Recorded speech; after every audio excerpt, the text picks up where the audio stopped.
There we go. Ha-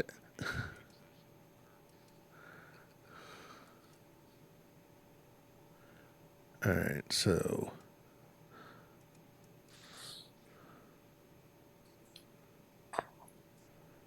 one of you try talking.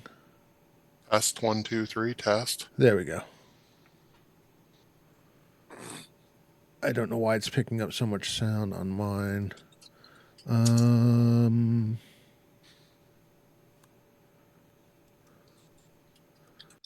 Maybe that'll be better. All right.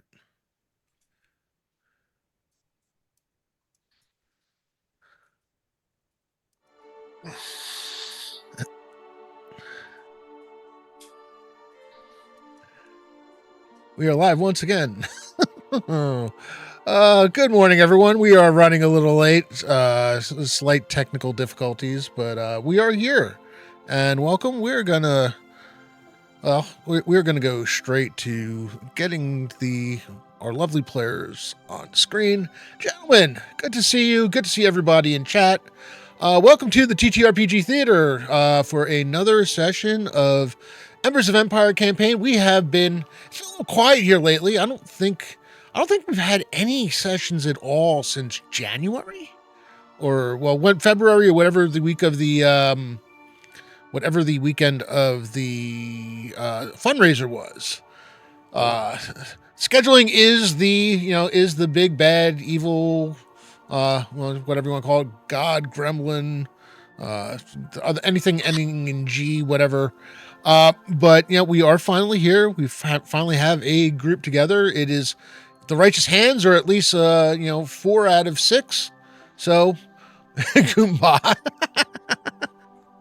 I'm half Italian, half Italian descent, so I will take it. Well, Wilson, I will take it. Um,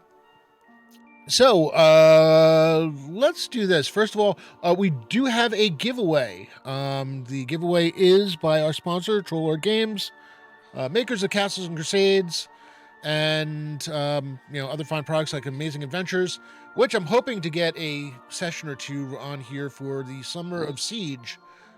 Look for that for other streams that are running CNC or Amazing Adventures this summer, for interesting stuff happening there. The Summer of Siege. Um, yeah, so let's do this. Let's go and introduce our players. You may be familiar with them, but what the hell? Let's start off with Dirty Dwarf playing Sonius. Hey, I'm Dirty Dwarf, Scott, whatever you want to call me, that's polite. I play Sonius Lightbringer, once alcoholic turned into moral force. And I now have a war steed named Cola. So, ready to rock and roll. Comes complete with pamphlets. And I do like to distribute wisdom and piety whenever possible.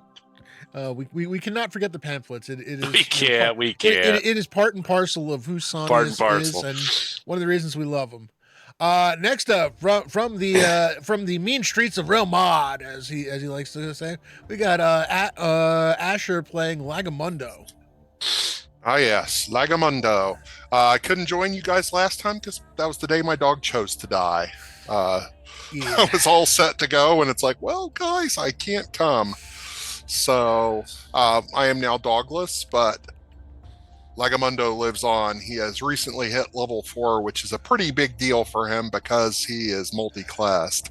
So he is a 4th level monk, 4th level rogue, which means he is a parkour master who has never had a chance to use his parkour skills.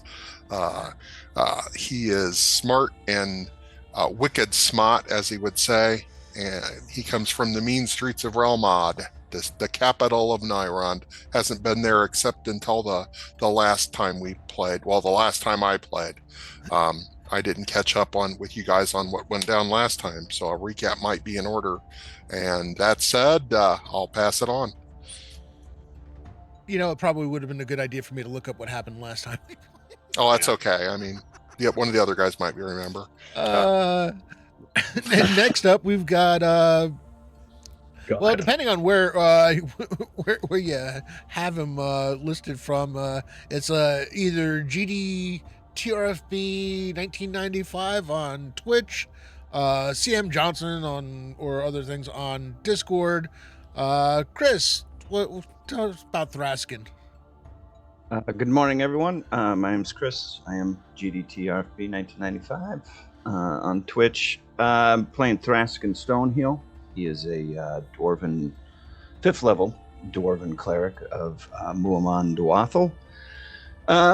Hails from the Flinty Hills originally. Kind of plied his trade up there and was kind of destined to go walkabout at the right time to find himself mixed up with this group of yahoos and bringing the good fight to the big bad guys. So he's looking forward to continuing that.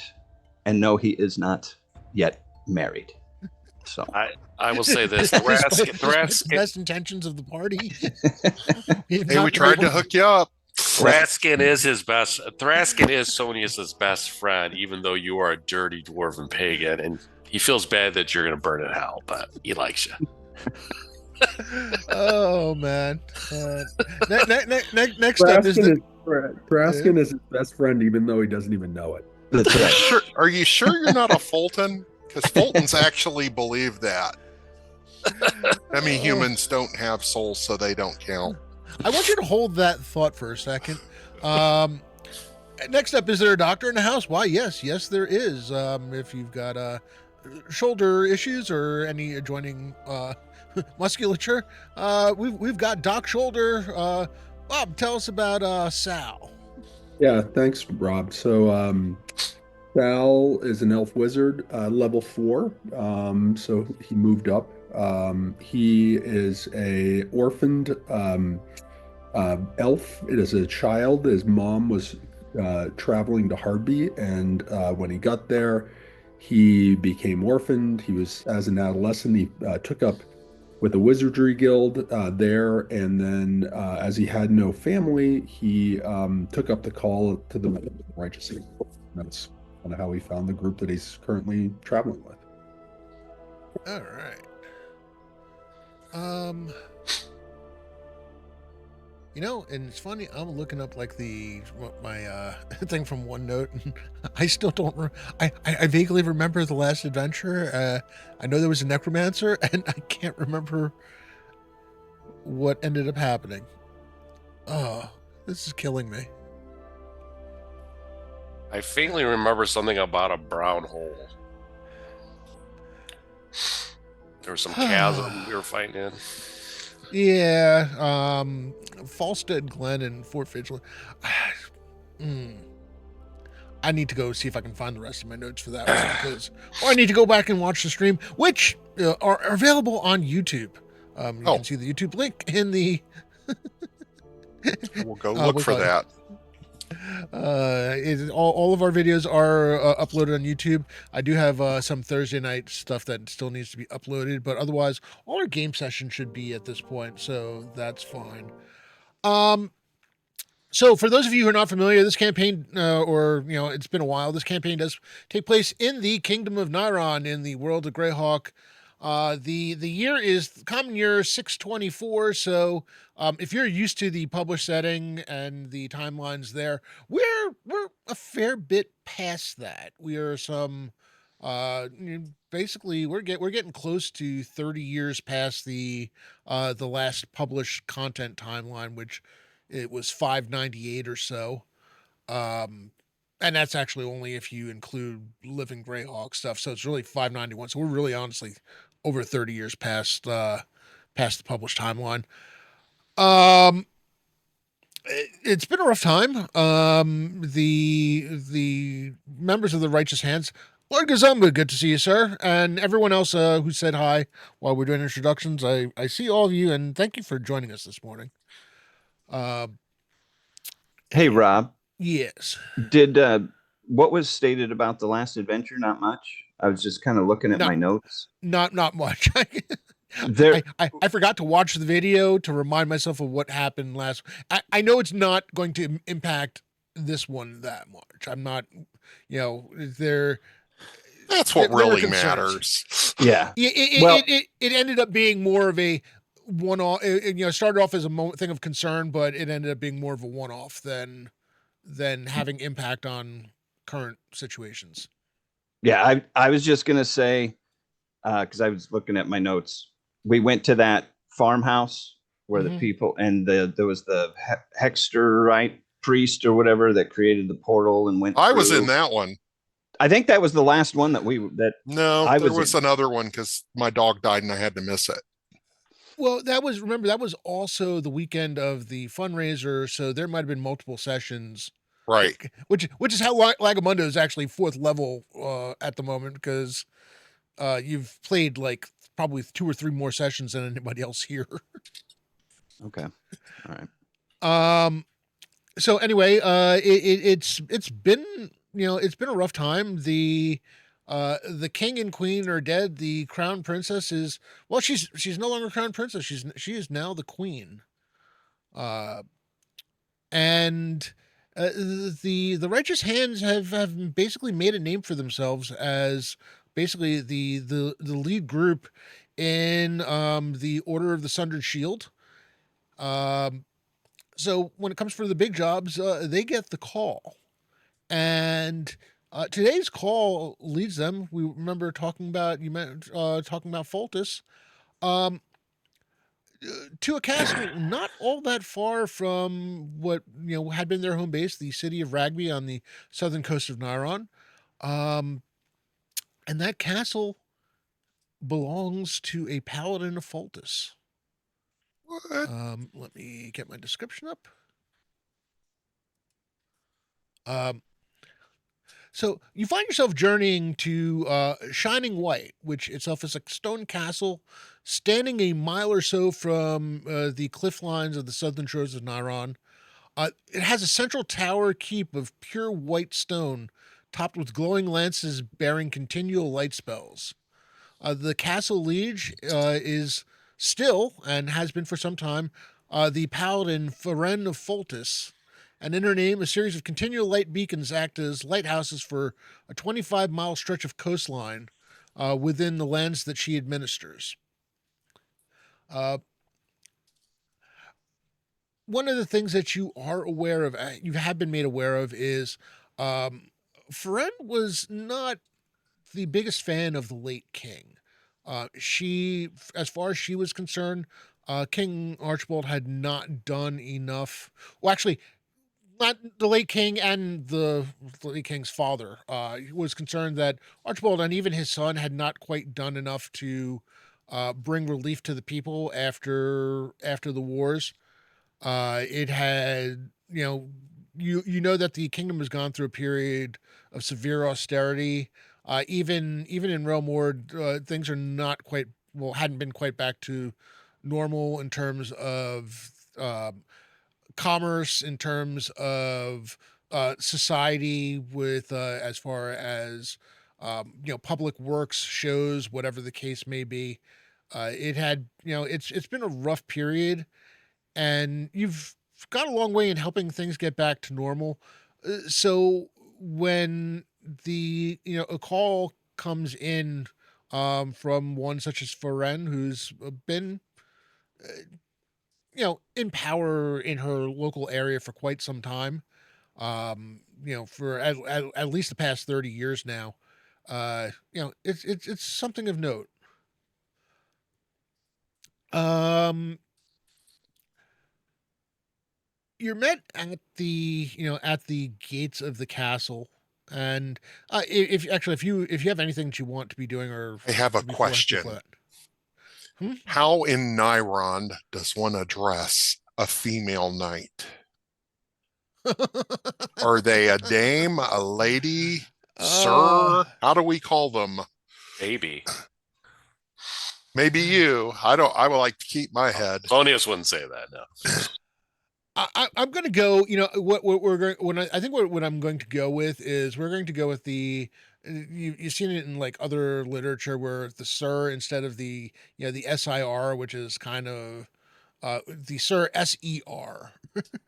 All right, we're going full Game of Thrones here. Okay.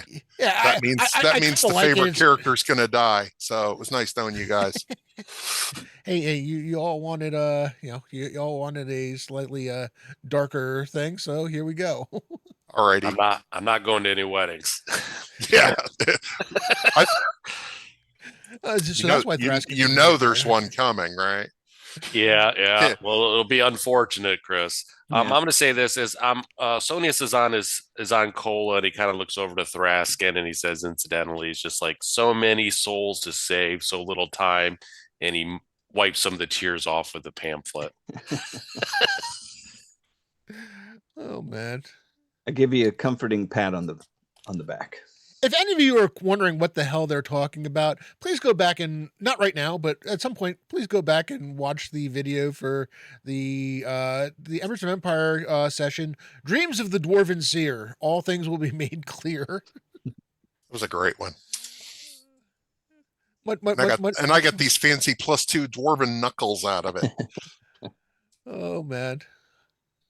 Um. All right. So, and thank you for the follow, Dylan Jenkins 22. Welcome. Um. You find yourself at the gates, and you note that the castle itself is rather lively. As expected, the continual light spells. It's middle of the day, but you can tell that the continual light spells are still in effect. It's still the same beacon on the Fairwind Bay that it had been for many years now. Um, the castle looks to be very well maintained. This is not a structure that has suffered at all. Whatever the cost in finances to the kingdom, or whatever troubles have become from the wars and the coup, and then now just lately the assassination of the king and queen. Um, does not seem to have reached here. Uh, Two guards, stand watch at the castle gates, and you get the standard. Who goes there? As you approach. It is the company of the Sundered Shield, here to meet with your mistress. One of them takes a moment, looks down, pulls up what appears to be a couple pieces of parchment. Ah, yes. Our lady is expecting you. And he calls out, uh, uh, James, come here. And you see a young man dressed in chainmail. He's at the moment he looks like he's carrying a training sword. Uh, and the guy goes, the guard goes, put that away. We need you to bring our guests inside. Our lady is expecting them. And he, bright-eyed, but kind of, maybe a little nervous. He looks relatively young. Yes, please, this way. Can we take care of your horses for you? Or Please. We really wish you would. you see him whistle, and a couple of even younger males come running from the stables, and we'll take good care of them. We'll take good care of them. And they lead the horses to the stables to get groomed and fed and such. Cola looks at one of them with this disdain, but I say, it's all right, little Cola. And I hand the steward or whatever a pamphlet.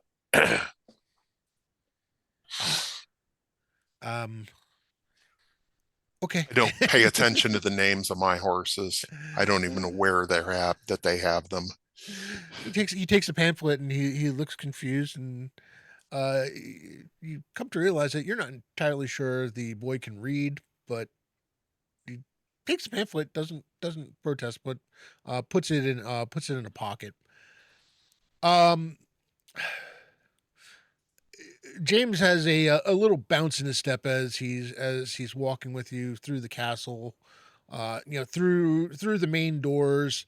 Uh, the inside, the inside of the castle very much is as impressive as the exterior is. There are banners hanging that you recognize, um, of the kingdom, the county. There are several places where are markings or um, paintings and such, honoring Foltis and champions of Foltis. Um, uh, uh, you're with the Sundered Shield, I said. That is correct. Oh, I'm looking around for any evidence of them siding with the theocracy of the pale, dirty Fultons. I'm sorry. Go ahead. You were saying Uh, something? yeah. um, he, you actually, something. One thing that you don't see, and now that you're keeping an eye out for, you don't see anything, with regards to like the Pale at all. Okay. There's even in the paintings, with like different heroes of Foltis, um, everything seems to pertain to Nyrond or is not attributed to any land whatsoever. Good. It would be a shame if we had to come back and tear this castle down because it looks like it would be hard. Servants come in, you see servants coming and going. There are a number of servants like cleaning off, doing dusting, making sure that everything is in place. The there are even a couple of servants sweeping the stone floors, trying to keep the place neat. Uh, and he brings you into, James brings you to a drawing room.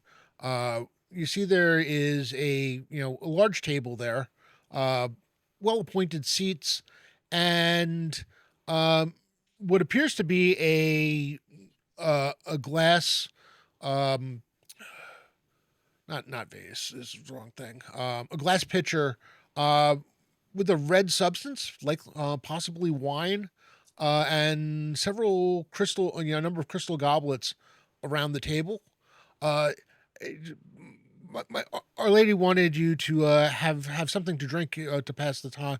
While you wait, we can get something else for you if you wish. Is there anything you like?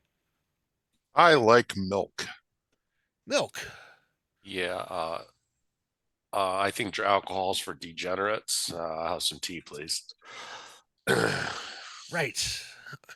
Um, please don't say that to Our Lady. I, you, Master Dwarf, The wine will be just fine. and he turns to Sal. And you, sir? Sal just kind of looks up, really isn't it's scanning the scene, and he basically passes on everything and says, I'll have nothing. Okay, well then, please have a seat. I will let Our Lady know that you are here, and she should be with you shortly. Excellent. Thank you, sir. Oh, you're welcome. You're welcome. And he exits the room. Closes the doors behind you so you're not disturbed. You note that in this room there are a number of tapestries. Again, various scenes. Various scenes of knights in combat. There is a large painting, a large oil, it looks to be an oil painting of the castle itself, at night with the lights. And it's really, honestly, a fantastic work. It's really well done. You can almost feel, the light coming from it. Um, you also see a number of paintings that look to be family portraits of various members of the family. Um, and it's a very very comfortable room. The chairs, the upholstery is well kept. Everything's in really good shape. Um, it's not long. Maybe about 5 minutes later, a servant comes in with milk for Lagamundo and tea for Sonius. They check one more time to make sure that everyone else has what they need. Uh, Maybe another 5 minutes after that, um, a woman dressed in fine clothing, um, wearing wearing what looks you probably would, I guess, would call a tiara, but or a circlet of some sort on her head. Um, she's maybe all of maybe all 5'6". Uh, very very looks to be very fit. But you can tell she's in her mid to late 60s or so. Um, Easily marked as Iridian or Sulu's and or Sulu's descent. Fair skinned. Her once auburn hair has gone mostly silver. There are still hints of the coloring in it. Um, she has at once a formidable, despite the fact that she's not the tallest person in the world. She has a formidable yet approachable look to her. Her gaze is not unkind, and she says, "Gentlemen, welcome, welcome. Um, I am Ferenn. It is a pleasure to meet you all." I bow. The pleasure is ours. My name is Lagamundo. I am here with my comrades from the Company of the Sundered Shields. I bow and look at my other friends. I bow as well. Say Thrask and Stonehill. Would you care for a glass of wine? Oh, that is kind of you. Yes, I would. Thank you. I go pour it.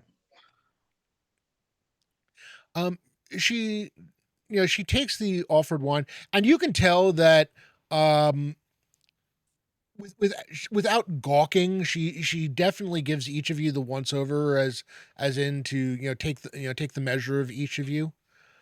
Uh, she looks at the paladin. Sanius is Saint Cuthbert, correct? Huh. Yes.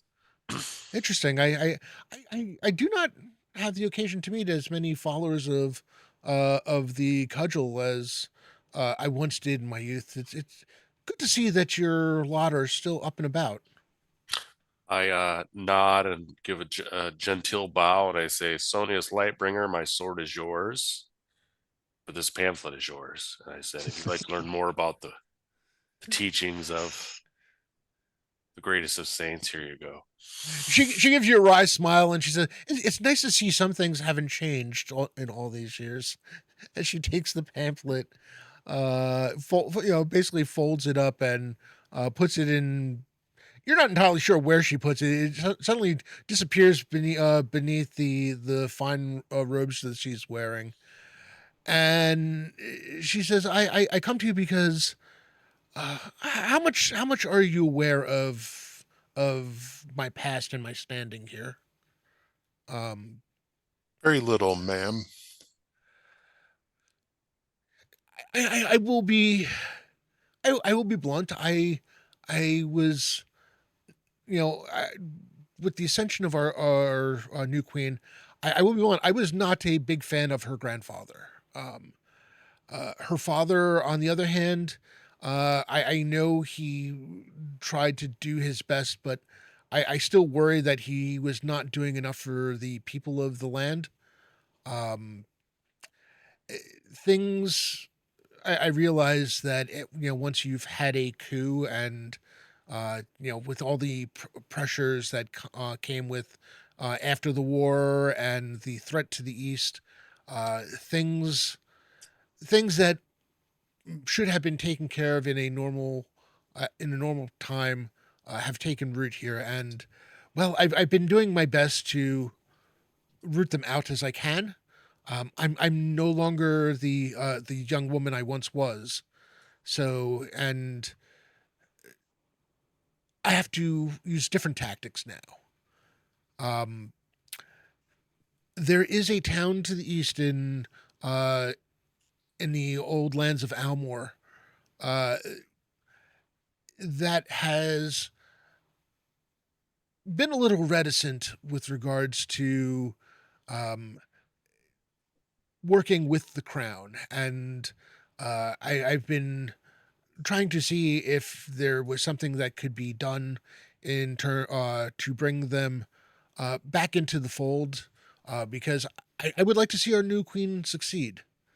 Um, However, I had a small party that had gone there for talks. Um, I have not heard from them in quite some time, and I'm growing concerned. Um, Partially because my granddaughter is was one of the members of the party. Um, I would ask that you journey there and uh, see what you can find. Um, I do have a someone in the area who may be of use to you. Um, I've taken upon myself to make as many contacts as I can uh, in order to be of better service. What is the if you don't mind, what is the name of the municipality that is causing such concern within the Almorian lands? Uh, Onyx Gate, Onyxgate. Ah, okay. yes. And is this part of your fief? No, it is not. I am more the surrounding lands here. Uh, for the most part, uh, I answer. Well, she chuckles and she says, "Nominally, I answer to the Duke of the Eventide, um, but I have, let's just say I've had a fair bit of autonomy uh, in dealing with my own lands here." Very well. So Onyxgate, who's the lord of that town or lady, if or is it in an administrative land? Uh, the the the last mayor or administrator that I was aware of was a man by the name of Oswald. Um, I admit that it had been some time, so I am not sure. When we were looking to find out what the current situation was, I do not know if Oswald was still in power, if somebody new had been voted in, or uh, what the current situation was. And you said that your daughter or granddaughter was My part of my the party, my granddaughter Marin, she was Marin. yes, she was my representative along, and she had a small contingent with her. And when did she go missing? Uh, they had journeyed to Onyx Gate maybe 3 weeks ago. The last message I had gotten was approximately um 2 weeks ago, I guess, saying that they had just arrived in Onyx Gate and were in the process of making contact. Um, and then there has been nothing since.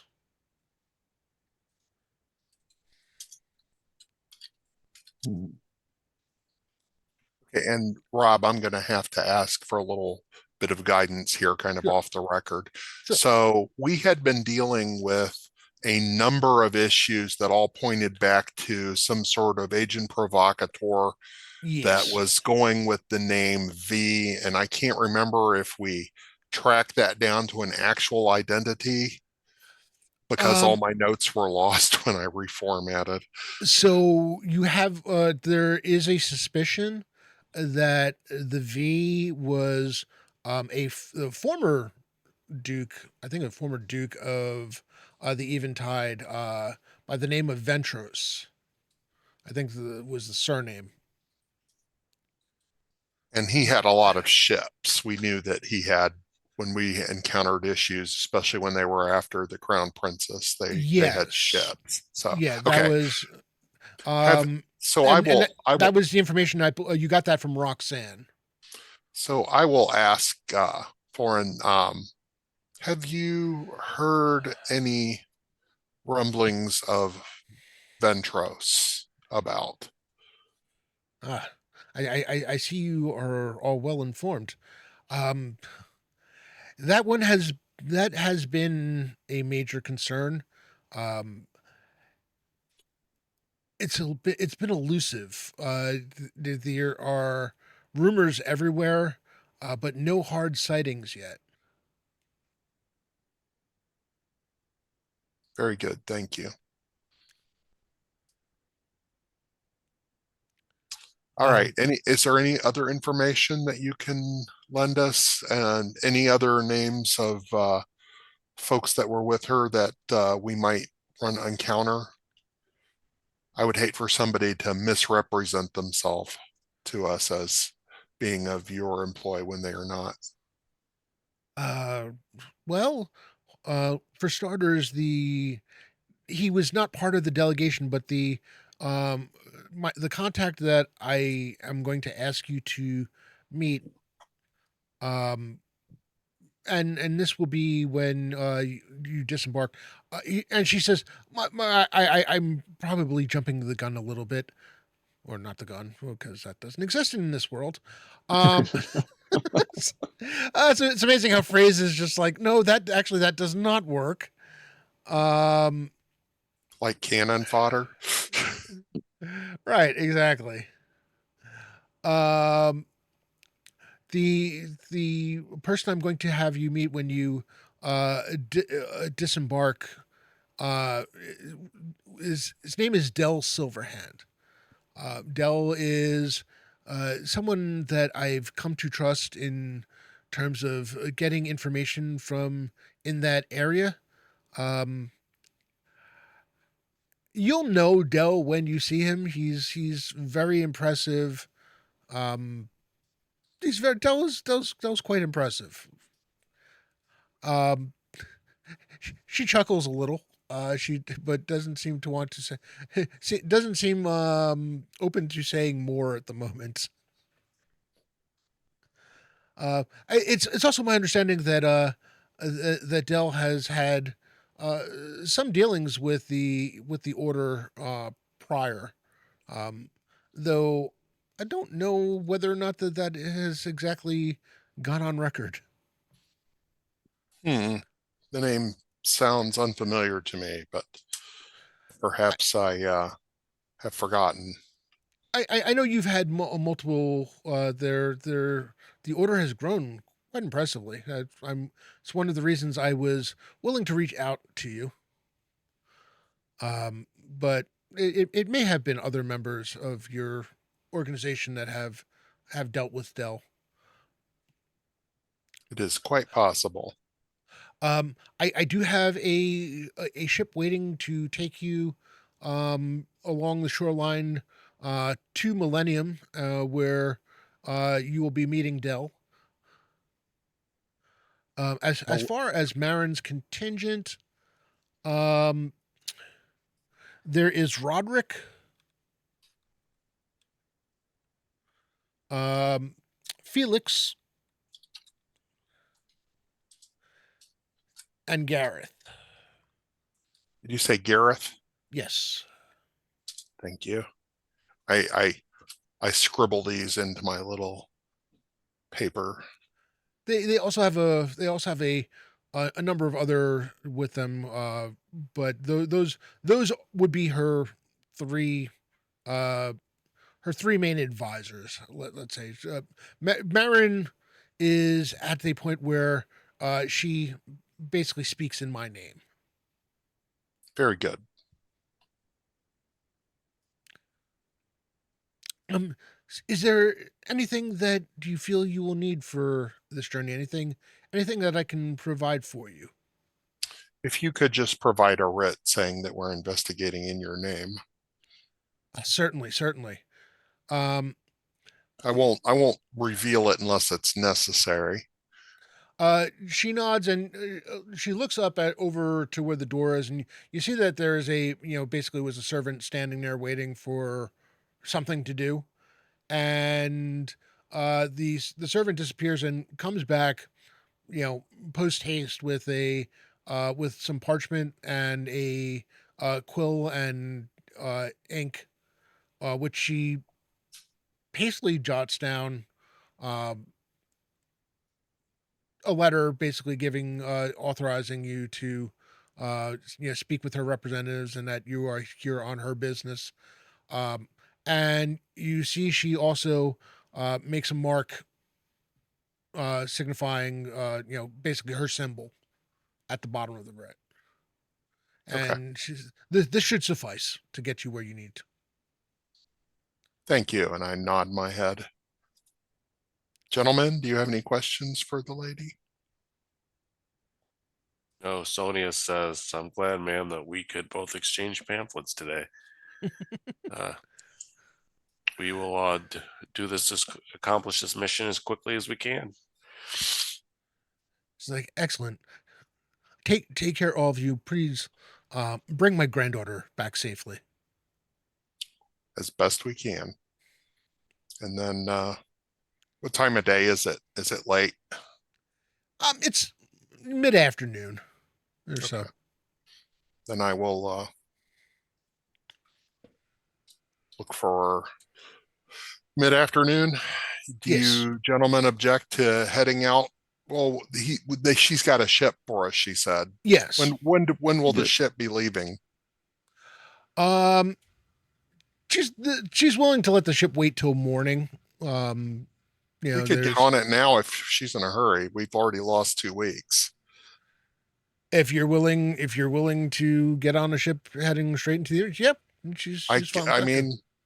we're going to be resting on the ship somewhat anyway, so we're not working it. All right. Unless you gentlemen object. Nope, as long as there's space for cola. Yeah. He refers to his horse, ma'am. Yeah. Yeah. My divine steed. A horse is my. a horse, of course. Yeah. Really, the only question I suppose that I would have is that there's room on the ship for our horses, or Yes. my pony, I guess. Yes, there definitely is. You see that they do get you a the ship itself is actually rather large. It is also it is actually also very apparently a warship. It's not purely a merchant or trading ship. Um, this the You note that there are catapults on the uh fore and aft decks, as well as uh, two ballista on either side, ready to go. Um, yeah, the captain of the ship has his crew help you get your horses settled, and one of the mates brings you down to show you to quarters that you'll have for the length of the trip. Excellent. With that, next thing you know, it's really quickly you hear the shouts and calls as the ship leaves the dock. Sails are raised, and the ship starts speeding along it gets some distance from the shoreline, but you are watching the castle disappear in the distance, and it feels like it's not all that long before Ragby itself comes into view, and you're moving on beyond that. Yeah, Um, as soon as we take off, I jump into a hammock and nap out because I don't. We might get jumped. We might as soon as we land need to go into a fight. I don't know. So I rest while I can. All I need is permission. Yeah, Sal goes and tries to find a quiet space to prep his spells and whatnot for the next day. okay. And I I'll do my best to stay below deck as much as possible, being a dwarf. Even though I have a ring to assist me, I'm still not all that thrilled. And speaking of rings, I think Sal, I think I let you know last time we had both wanted a ring of protection, and I was waiting till I got my next level because I Yep. was really low AC. I'm still 15, but it's back in your hands again. Okay, that's great. Thanks. Thank you. I got it on my list. And so Okay, good. Just making sure. thanks, Dale. All right. First of all, I want to welcome everyone in who has been filtering in this morning. Thank you for joining us. Um, the night goes by peacefully. The weather holds. If you're awake, you can hear the various calls of the crew. Um, no sounds, no sounds of any alarm. Just the standard, calling out, checking the depth. Uh, Checking for presence of any other ships in the area. Um, but for the most part, it is as peaceful a journey as possible. Um, it is late, not well, early, basically early afternoon. Um, when the call comes out that you are going to be approaching Millennium and getting ready to dock. All right, I wake up. I'd comb my hair, but I don't have any. All right. Grab my bag and probably hit the whatever they call the bathroom on a ship, the head, I guess, one Mm-hmm. last time and Well, get ready to disembark. I mean, you're on a ship. Really, it's a chamber pot. Yeah, well, anyway, so I do that. And then I get ready to go because I've already gone. Oh man. I do see Agamotto looking around for a chamber pot. I'm like, I shouldn't drink all that milk. Shouldn't leave your helmet laying around. I And I that's look at when my helmet. that's when Sonius finds out that Lagamondo is actually lactose intolerant. No, I am not lactose intolerant. Milk does a body good. Oh man. Then I Yeah, knock out some push-ups. I finish my morning prayers, bless Cola's oats because he only eats blessed oats, and I'm ready. All right. As you get as the ship docks in Millennium, and you see Millennium is though it is town on the shore. Um, it takes a little work to get the ship appropriately docked there. And by docked, it ends up being not so much pulled up on the docks as slightly offshore, and you all end up getting lowered onto a what's probably best described as a small barge that comes out to meet you because you need to have the horses alongside. Uh, it's a little bit of a harrowing thing. As a matter of fact, I think he should give me a Constitution roll. That's the Tushin roll. On roll. That's a 4 prime. Oof. Nice. I don't feel so good. Where's my helmet? Yeah, you 21. That is a 23 prime. Lagamundo, hey, this is nice. There's a little breeze. It's feeling the sun, the spray in my face. It's very, very refreshing. Thraskin? 24 non-prime. This water. All right. So I could drown. What the hell? Doesn't matter. I'm good.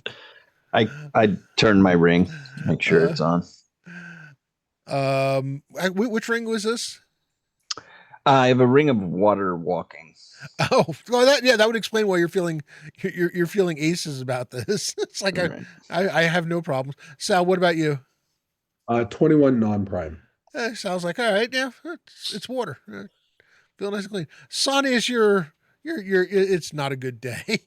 It's Rob, I'm getting a phone call. I need to answer. I will be right back. This okay. this is where we learn that cola is oat intolerant.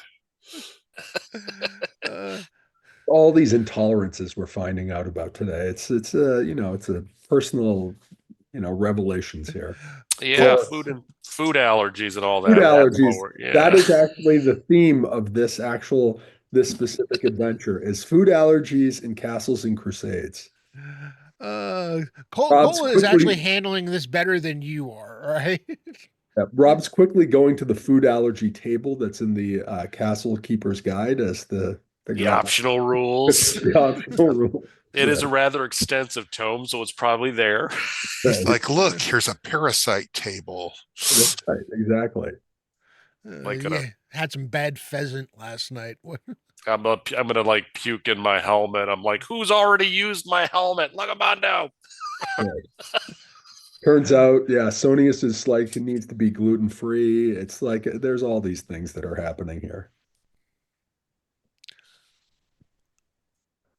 So, yeah, as Sonus deals with the gastrointestinal issues that he's having while the barge makes its way from the ship to the shoreline, um, you come across an interesting sight waiting for you. Not so much at the dock itself, but um, more towards where the dock meets the shoreline. Um, there is what's best described as a pony. Um, except it's the first time you probably have ever seen a pony where with barding on it.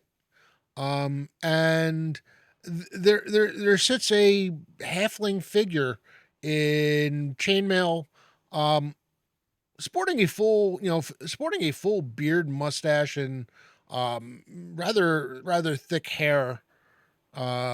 Facial hair as well as hair on the top of his head. Um, uh, sword at his side, riding, looking as comfortable as you please, sitting atop the horse. Uh, watching was watching the ship and then watching the barge intently and then watching the four of you as you disembark. Del Silverhand, I presume. Yes. I am Del Silverhand. A pleasure to meet you. I assume you are Feren's envoys. We are here with the Company of the Silver, or Company of the Sundered Shield. We are under your lady's writ. And I'll show him the paper just so that he knows we are who we say we are, as if getting off of her ship wasn't good enough. Yeah. Sonius nods, but he says something, but you guys can't hear it because his stomach is gurgling so loudly. He looks at he looks at the four of you and says, well, okay. I have met some of your number before, but unfortunately, it appears that none of them are here. Well, it is a pleasure to make your acquaintance. It is certainly a pleasure to meet yours as well. So, What can you tell us? Any updated news on the situation in Onyx Gate? all has gone quiet. There have been troublemakers in this area. I fear that there's been rumors. How familiar are you with the Valorous League of the Blind? Fultons, Yes. militant Fultons, very aligned with the Pale, if I am not incorrect. You are well informed, sir. You are well informed. I read a lot. What those bastards are doing this far south is none not quite clear. Normally they've been usually closer to the northern border, but they're with all the uproar lately. Apparently they have decided to make some further forays, and I'm not sure if that is what is at play here, but it would not surprise me. That does seem odd. They don't join any Almorian lands, if I recall. No, they don't. There's the Gamboge acts as a buffer between the Pale and the lands of Almor. Yes, Speaking yes. of which, for those of you who are not aware, the Gamboge Forest, which is substantially large, it is a big place. A lot of weirdness happens there, but Is it like the Darkenfold? I'm not as familiar with it. I'm in a not campaign that quite, not quite. Samwise on Cannon Fire is running, and trust me, the weirdness goes bananas. There's plenty of weird. That's the other thing we need to do: start exploring the weird areas of Nyrond, or I need to start making some up. Yeah. But yes, I do know I do suspect that is why Ferenn decided to get involved because, well, I this is a little far flung even for her. But she asked for assistance, and well, I was happy to give it. She has been a friend to my people. Um, and I am going to perfectly admit that I don't have the information available, but without actually describing what it looks like, he does wear a holy symbol of dedicated to Averine. Who? Um, Averine, Avoreen. Um, I don't know who that is. It must be a short person's god. well, I'm glad that you asked. Hold on one second. Let me pull that information up because Does sound like pagan. Mm. Averine.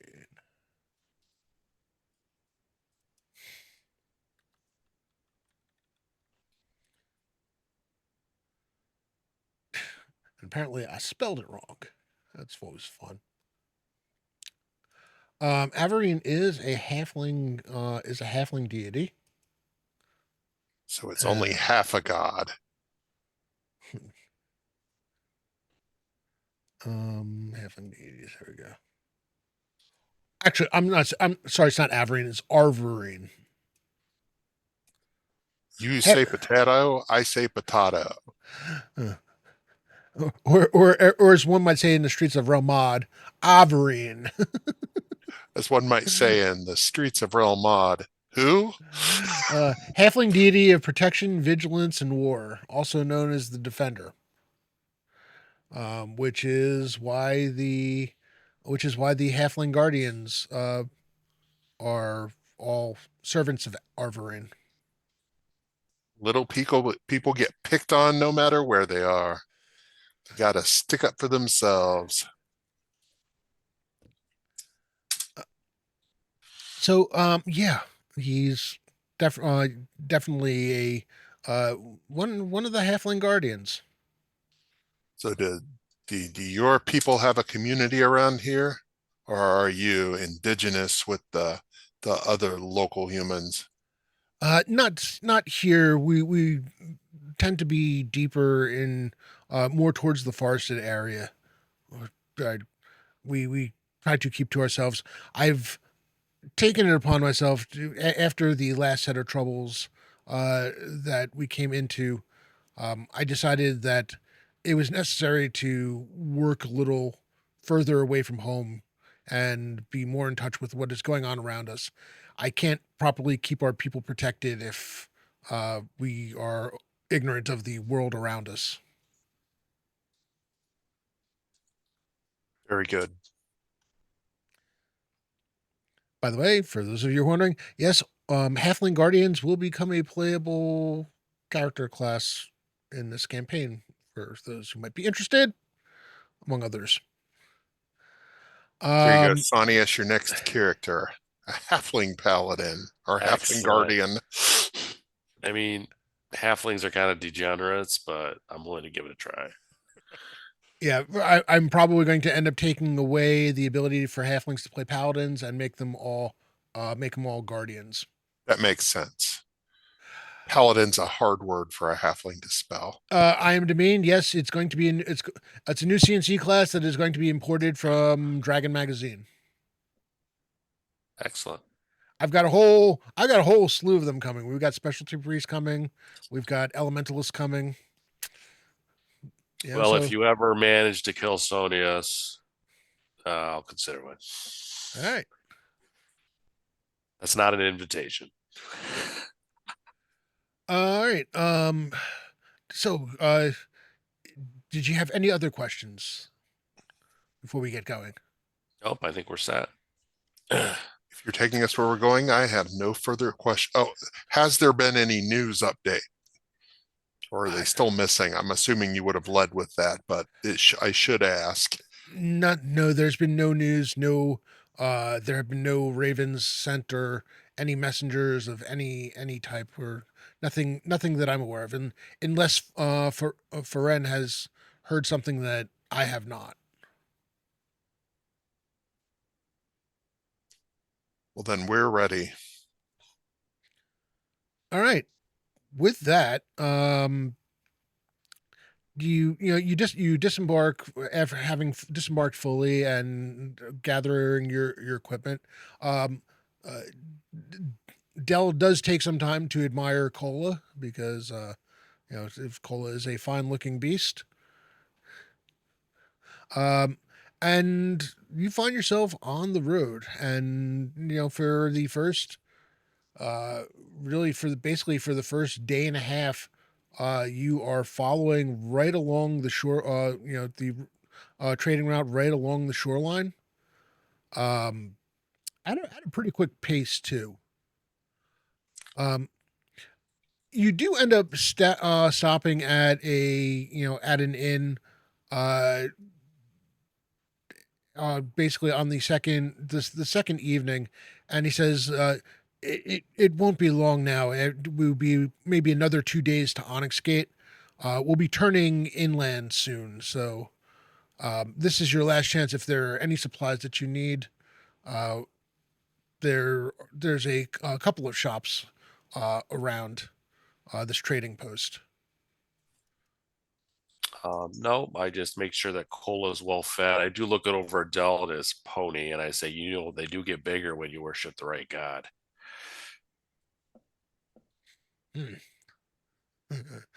I roll my eyes loudly. Our god doesn't need to hand out pamphlets to teach people the righteousness of our cause. And he gives you a wink.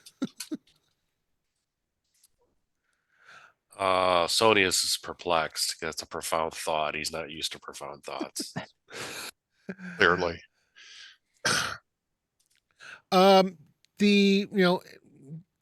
After another peaceful night, you're basically the trip has been pretty easy so far. There has been plenty of traffic on the trading on the road. It follows along the shoreline from city to city.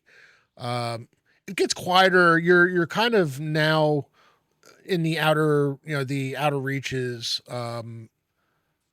You know that the next major city is actually Chadhold, which is still a fair bit in the distance, and uh, actually kind of beyond your, kind of beyond the border. So So what news of Chat Hold? In canon, it was basically turned into an ashtray. But it's been many years on since that. Is it still a ruined city, or has it been recovered, or do we even know?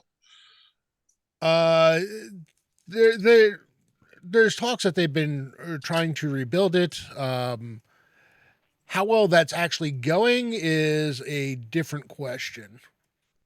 It's, being a border city, and there being skirmishes along the border, because just on the far side of the border is a ring of forts that had been erected. So uh, there's been shenanigans. Let's put it this way: a little bit of shenanigans going back and forth, trying to keep the city itself from becoming a thorn in southern Iran, on the southern Iran's border.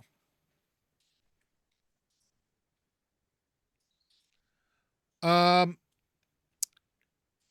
and true to the word, by the end of the next day, you have turned inland and started heading northeast on the approach to Onyx Gate. Um, the road grows quieter, much quieter. There's been little in the, you've passed a few farmsteads along the way, but in terms of trade or really anybody on the road, it's gone completely quiet. Um, at the end of that day, Dell says, we should probably set a watch. We're another day off from Onyx Gate itself, but it's I know, things tend to get quieter further inland, but this is really eerie even for this area. I will take the first watch. I have no need to prepare spells in the morning, nor can I see well at night. Understood. Understood. I'll And take the second one. I'm sorry. Which one did you want? There's three or two. Probably three watches. Okay, he'll take the middle one. All right. I'll do a middle one as well with my deep vision. I see the Yeah. best at night. So I guess I will just pray and sleep. Good job, gentlemen. Oh man. Somebody has to be righteous.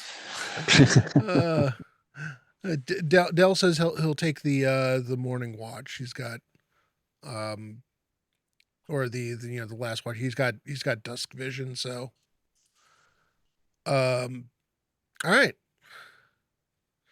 Let me just do a quick check.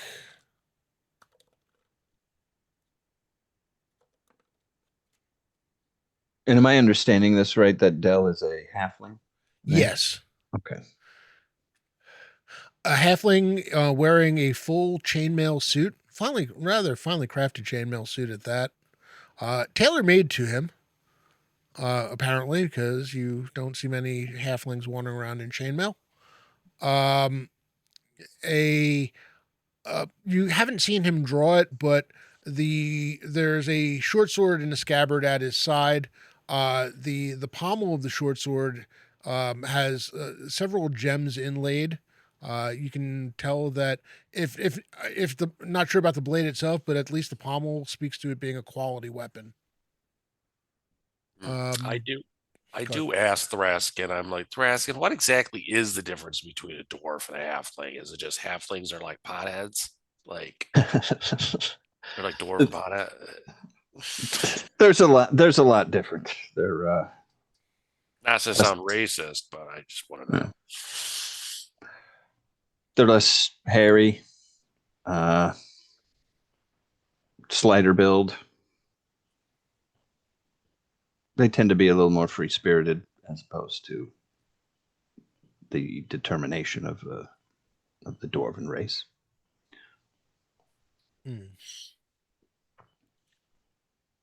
Um. All right.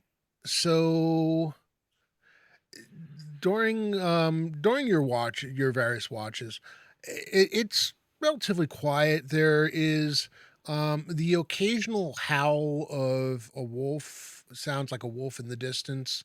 Um, occasionally met with further howls.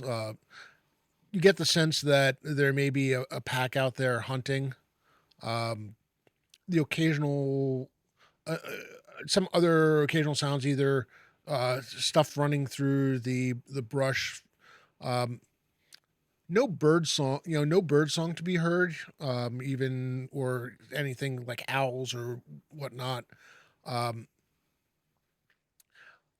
you do hear hints of other wildlife, squirrels and such going through rushing through the trees, uh, but for the most part, it's relatively peaceful night in the more rural, not I wouldn't say forested area, but there are definitely there's a lot more vegetation, especially as far as like trees in the area as you head deeper in. Um, you wake up the next morning. Dell wakes you up the next morning after his watch has ended, and after a rather quick breakfast, um, you you start making your way further in. Um, at that point, you stop seeing any signs of human life whatsoever. There's you hold on a second. I'll have to wait. Um, you do see occasional signs of farmhouses, but no people about. Um, no, if there are people, they're either all staying indoors or they're not there. Um, and even then, it's only it's only like maybe when you pass the third farmhouse that's visible from the road that you suddenly realize that you haven't seen any signs of people. Um, it's gone quieter. There's even less sounds of wildlife. You do even during the day you do hear the occasional sound of a wolf baying, but otherwise not much going on. And you can tell Dell's like looking around, his keeping his eyes peeled all over. That is odd. Should All right. we Well, should we approach one of these farmsteads and check? I say we don't get distracted. Are we in the village that we're headed towards? Are we in Onyx Gate? Uh, we should be a few hours. I think we're about a few hours outside of Onyx Gate at this point. And let's just keep to mission. Unless you object or asking, do you think we need to check these people? I don't want to get distracted. Well, I don't know how thorough of an investigation, but it maybe. I mean, I'm feeling uneasy that we haven't seen anybody out in the fields, or for one farmstead that would be one thing, but we've seen nobody all along. At least go rap on the door and just see if there is, I guess, a reason for the inactivity. All right, well, let's let the horses graze a moment while we check this out. But I don't want to get wrapped up in something outside our purview. I agree. I do agree with that.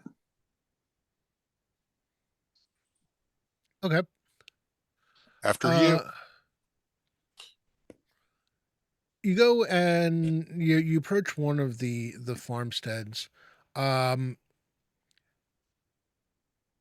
there is no sign of any of the farm animals that you would expect to see. You're not hearing any sounds or seeing any sights with regards to like oxen or cattle, cows of any sort.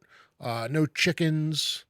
Um, it's really really quiet. And the house, the farmhouse, it's a one story structure. There's a barn. The barn doors you can see even from the distance. The barn doors that sit beyond just beyond the house are completely open. Um, no sign of any life whatsoever. The chimney to the farmhouse is um, quiet. There's no smoke. Um, Sal, from a distance, um, you're the one elf here, right? Yep. From the distance, um, it looks like something is hanging, or some kind of cloth or something is hanging over the front door to the house. Can I make it out with regards to what it looks like, what's on it, or does he need to move closer? Um, give me give me a wisdom check. Let me see if you can see it from how much you can make out from here. Oh, that is not good. 7 plus 7. is you can tell there's some kind of symbol and possibly writing beneath it. Sal lets the group know this. He thinks that there's something that's hanging on the door. He suggests that we move closer so that maybe I can get a better view of what it looks like. We'll move up. Move up. Yeah. Yep, I'll go with them. I'll keep an eye around us. And Sal, now that we're closer, can he make another attempt at looking at it? You can't quite make out there's definitely writing. It looks like a large sheet has been nailed and is covering the door. um on it, it look what the artwork, the drawing, looks to be an attempt at heraldry. Um, it looks like a shield, a blue shield has been drawn, with a section of red battlements going right across, horizontally, right across the middle of it, with would probably be best described as a sunburst rising from behind, a golden sunburst rising from behind the battlement. Um, Give me an Right. intelligence check. Who are you asking that for, Sal? Sal, yeah. Good. Knock Yeah. yourself out, man. 20. 20. All right. Sal, you recognize that it's a symbol of old Almore, back before it was conquered, and then but basically before it was overrun by the Great Kingdom, and before it was reclaimed as a protectorate of the Kingdom of Nairon and kind of absorbed. Um, you know that the new symbol is a uh, of Almor, the Almorian Protectorate, is a bit reversed from this. The new one is, instead of a field, basically a base of blue. It still has the battlement, but the battlement and everything beneath it is, that same color blue. The top portion above the battlement is red. Is the red, would be the full red, and then the sunburst is actually risen from beyond. So this is a mark of old Almore. So he lets the group know, and he knows Lagamundo might have some information about this, so he kind of lets him know specifically, asks if he's worried with regards to what what this might suggest. Somebody My guess is somebody started a nationalist movement around the Almorians. Well, yeah, they want to stand up for themselves. I think that's wonderful. The problem is they're surrounded by two giants. So let's be on our toes and be non-committal. Yeah, do you think we should keep pursuing this or do we keep moving? I say we keep moving. If it's a regional thing, we'll see more of it. If it's not, we don't care about it. The only thing that I would do is walk a little bit towards the barn with the barn doors open and see if there are wagons still in there or if like people, I want to try and discern if people left and went somewhere and took stuff. Okay. You want to do that? Yeah. As you approach the barn, and again, you still there's no movement from the house or any signs of life. Um, you note that the barn is completely emptied. There's no horses. There are no farm animals in the barn. Um, as a matter of fact, you're kind of startled as a lone chicken is wandering around. Um, but that's the first sign of life you've seen. There's no sign of any wagons or really anything at all. You managed to find a single pitchfork that seems to have been left behind. Okay. All right. Yeah. The My I would just say that my general assessment is that whoever lived here uh, took off because of whatever, and then somebody came along after they left and staked Actually, claim to the farmstead. Thras, give me a wisdom check. Let's see, 17.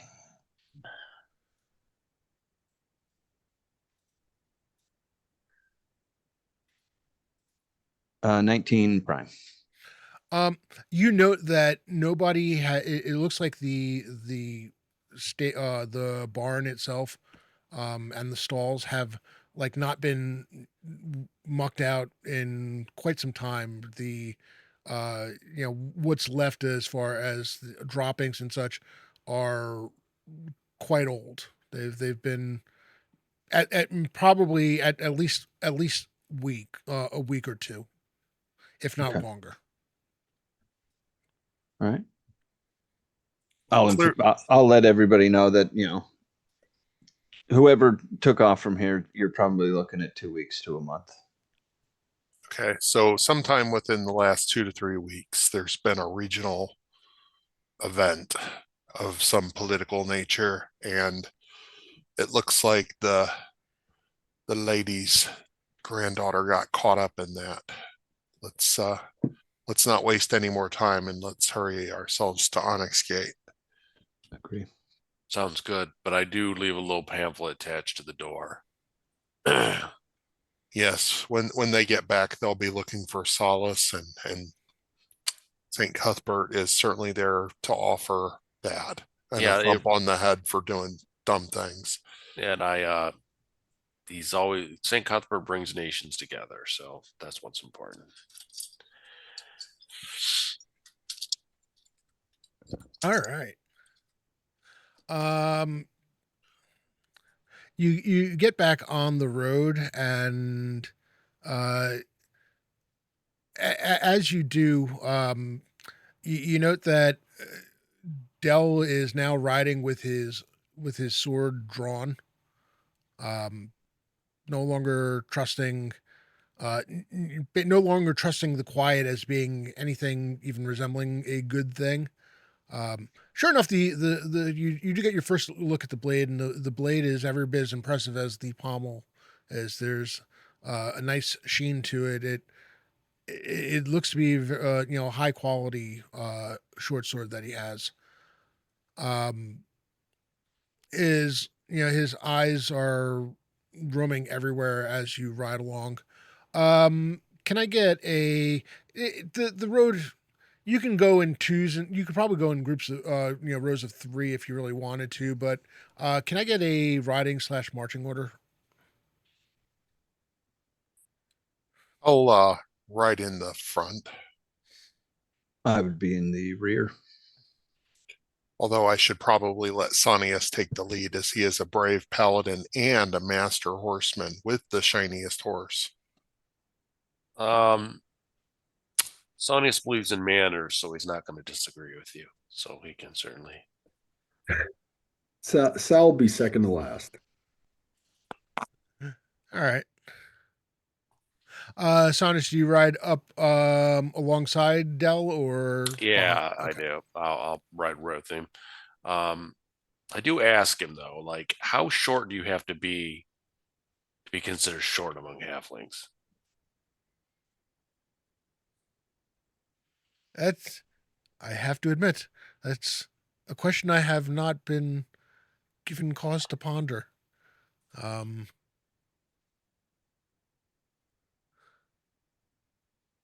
Let me get back to you on that one. The short race is not given to calling people short,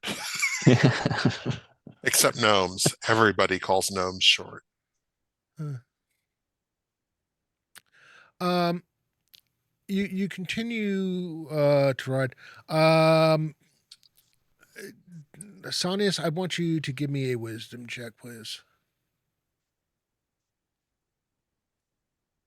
Oh, that's not good. Why not just go straight to the failure part, Rob? Like he's like, "Hey, Sonius, I'd like you to fail publicly." That is a 7 non-prime. Oh my goodness. Do I know that I'm on a horse out in the woods or something? Like, I'm aware of that much, right? Paladins with wisdom as a non-prime. His That's food great. allergies kick in. That's great. Um, you're riding along and you're just heading straight forward, and you're paying attention, but suddenly you realize that Dell's been trying to get you to Sonny, Sonny, stop, wait up, I'm sorry, my ear isn't that close to the ground. What are you saying? halt. And you see him point, and in the distance, um hanging from tree branches that are hanging over the road, there appear to be three figures hung from the oversized branches. Right. That that is not good. And with that, we're going to take our break. Admittedly, a little unexpected. As I wait for Sonius to tell us, yes, not good. Don't do what they did, or you're gonna join them. We are going to take our break. Thank you everyone who has joined us so far this morning.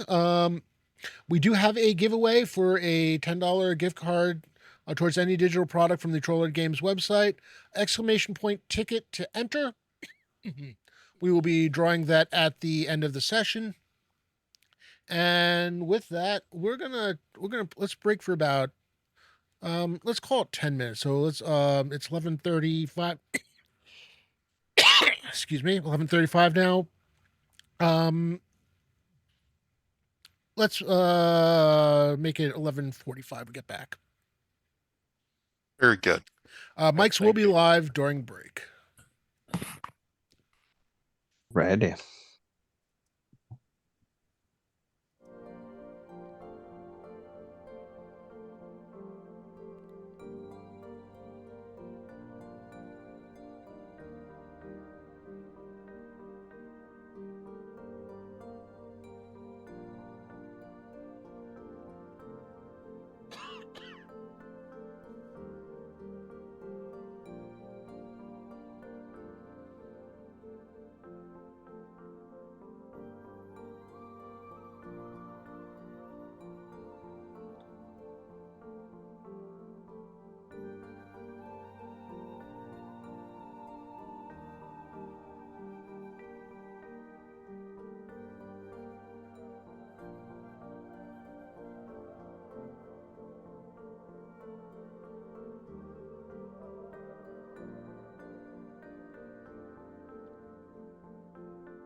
that fun moment when you realize that you had put in to your own Discord that we have some Castles and Crusades coming up, and you realize that you never hit enter.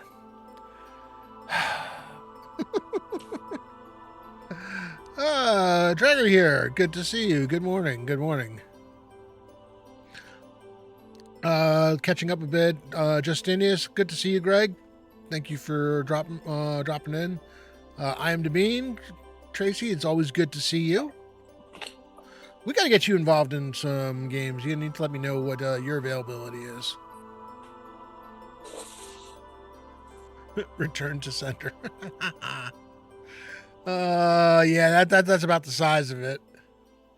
I was like, all right, that message no longer works.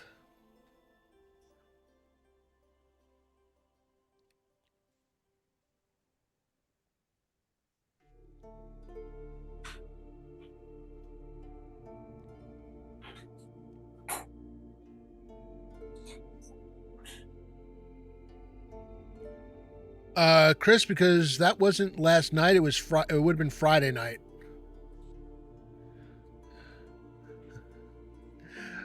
Tracy, I don't know. I don't know what Chuck's got going on. And for those of you who are wondering what Chris might be talking about, every Friday night in our Discord, we have Friday Night Crusades. Friday Night Crusades is the easiest entry point for gaming that you can possibly have. All you need is an internet connection, being able to connect to my Discord and listen in, preferably be able to talk to, and be willing to roll up a character. There are no requirements for attendance. You show up when you can, for however long you can. If you get there late, that's fine. If you have to leave early, that's fine. If you can only make it once out of every 3 weeks, that's fine. We are easy going. We hand wave all that stuff. It's an excuse to roll up a character, roll some dice, kill some stuff, get some loot, maybe do a little bit of role play. There's actually more role play than one would think, which never ceases to surprise me. And it is a good time. You are also welcome to listen in if you would like. Again, we go from 8 p.m. Eastern to 11 p.m. Eastern every Friday night. And if you're there and you have a character, you're going. I'm not. I won't leave you behind. We had 6 players this week. We may have as many as 8 next week. We've had as many as 13 or 14 in the later stages of the first iteration of Friday Night Crusades. So we are currently in session 4. Things have just gotten started. Everybody is still first level at this point. So please come and join us. Rob, what was the first year you ran Castles and Crusades on Friday Night Crusades? What was the first year? Yeah, do you remember what year it was? It's not a trick question. I don't know the answer. It probably was 2021. It might have been late 2020 because I'm trying to remember. I think we were still in lockdown when I started running Castles and Crusades. That sounds about right. It was we need a regular game. Everybody whining on Friday night. We need a game. We need a game. It was like everybody like, you were like, all right, I'm making a game. Like everybody's like, it's Friday night. We're hanging out in Discord. We're bored. I was like, well, what if I ran a game and people were people sign, and all the people. The best part was all the people who were the ones who were saying they were bored. None of them ended up playing. Some people just like to talk about how bored they are. Completely different group. Yep, Tracy, everyone is still first level. Right now it is the just trying to stay alive.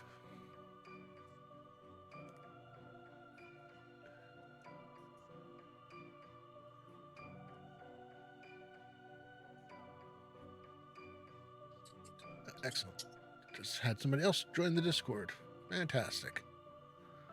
Good. The info for if you do join the Discord, and all right, that thing just went. Yep, I saw that. It is on my Discord now. I am no longer associated with the former location of Friday Night Crusades. I moved it from them years ago. And if you're interested, I'm happy to talk about it afterwards. Not for conversation right here. Yeah. I've got thoughts on that, but again, I'm not going to share those here. All right. Let's see. Where are we standing with everyone? Just missing 2 people getting back.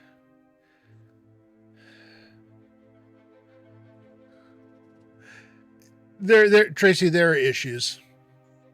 There, fun DM, yeah, sure. But there are issues.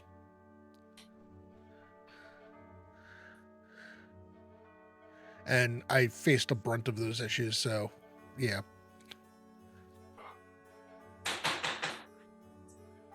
All right, we're just waiting for Sonya to get back, but we can go back and get to the screen with everybody's faces on it. Dragger here, thank you for the follow, really appreciate it. How many follow? What are we closing in on for that?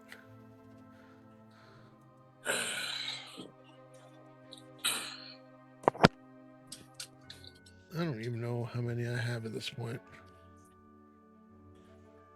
That's all right. Not a big deal.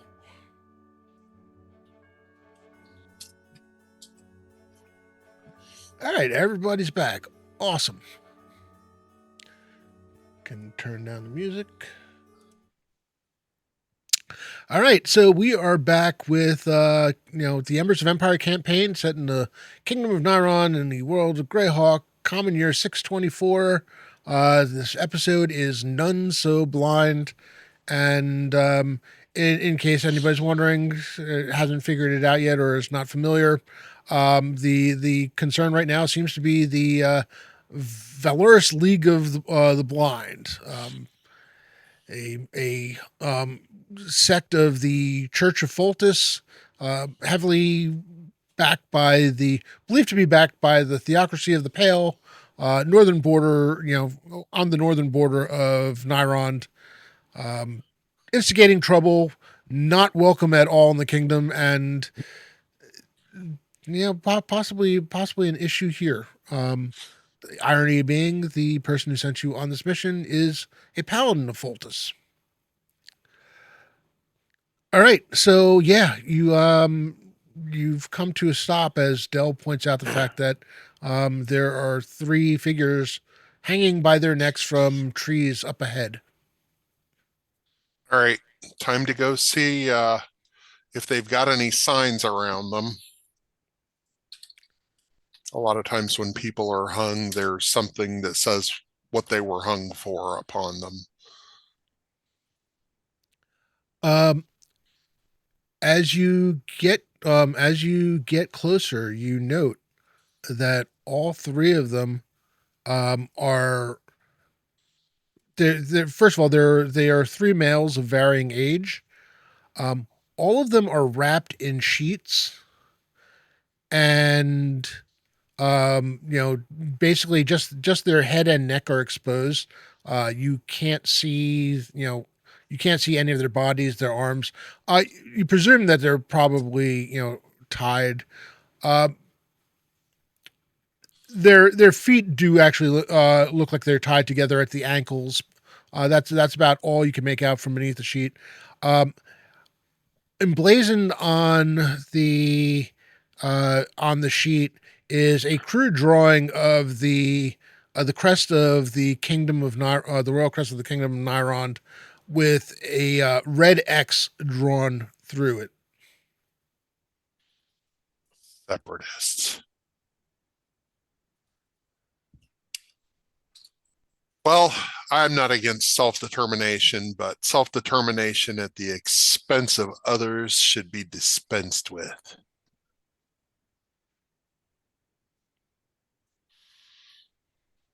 So we've clearly got some separatists on our hands.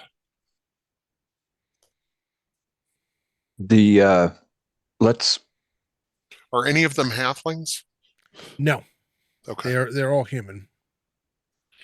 let's cut them down. I want to attempt to determine how long they've been dead. Mhm.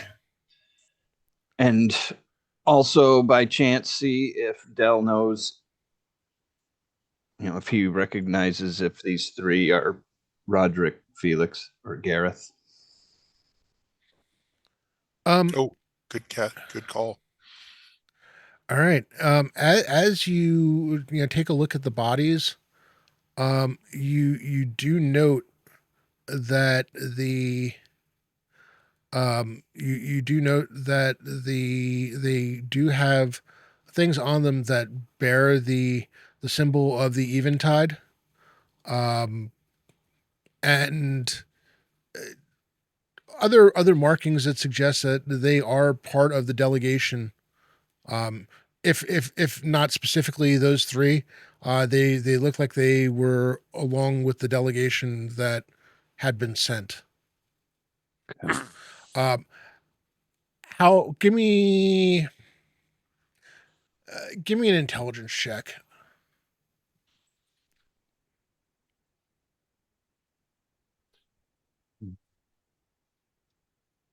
15 on the die. That's add level to that, right? Yeah, That would be 20 non-prime. 29. You're figuring they've been here at least a week, maybe as much as 10 days. Right. Yeah, it looks that they've been in this Oh, state for a week to 10 days. I let everybody know. Ugh. Dell takes a further look at them and says, um, "It looks like that they were beaten prior to being hung.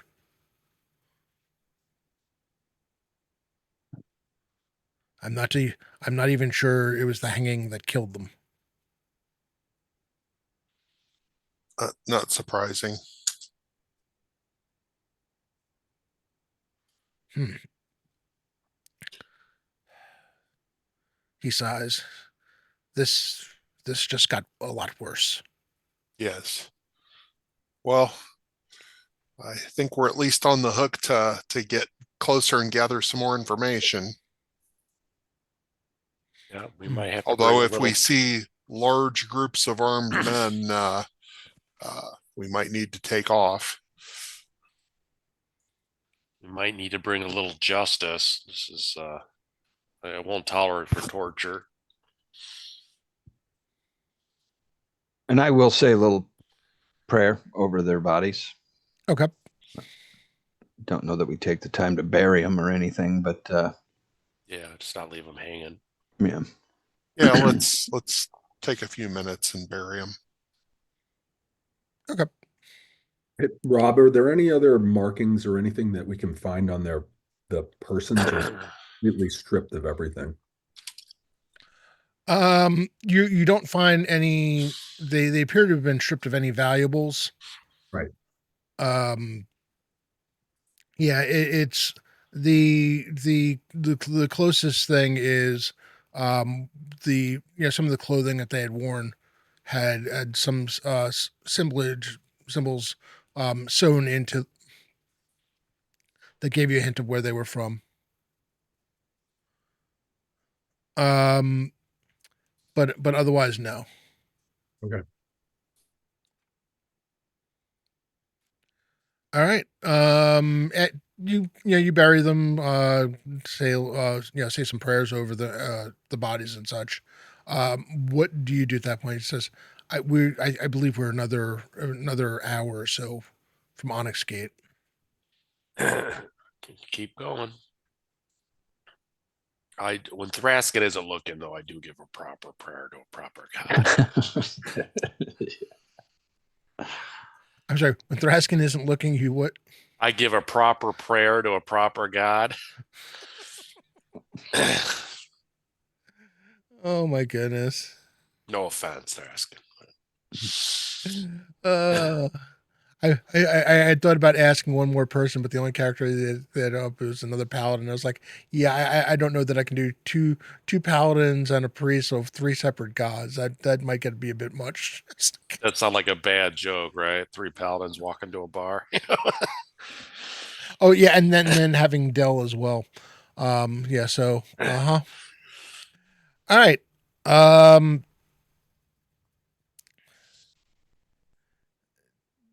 Dell gets back on his pony and actually sheathes his blade as you start riding again. So just to be clear, Dell rides a pony and Sanius rides a high horse. Yeah, Sanius is on Okay. his high horse. Yes, Making sure. Sanius on his high high. horse. Yes, that is a thing.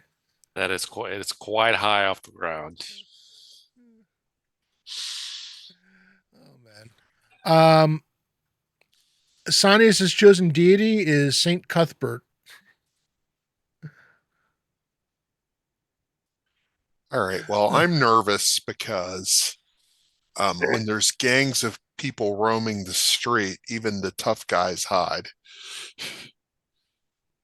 But we were sent. We're on a mission from the Crown of Niron, who apparently has nobody's liking around here.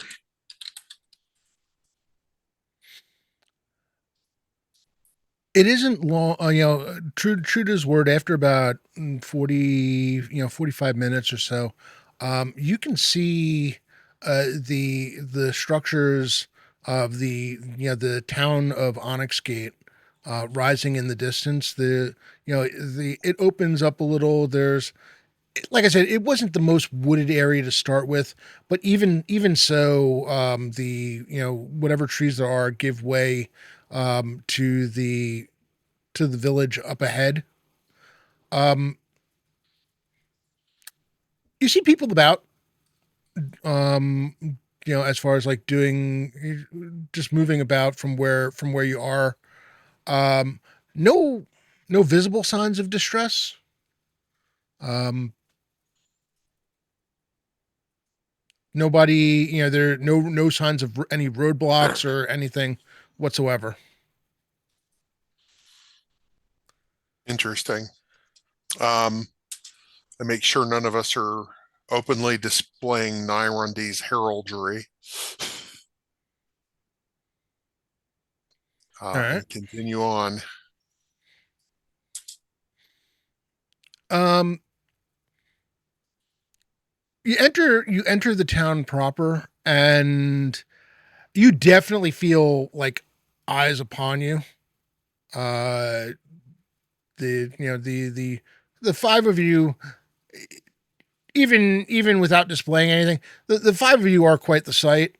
You have you have the look of the well traveled, not from around here type. Um, especially between Sanius and Dell with their gear, and then a dwarf, especially a dwarven priest, uh, makes for interesting viewing.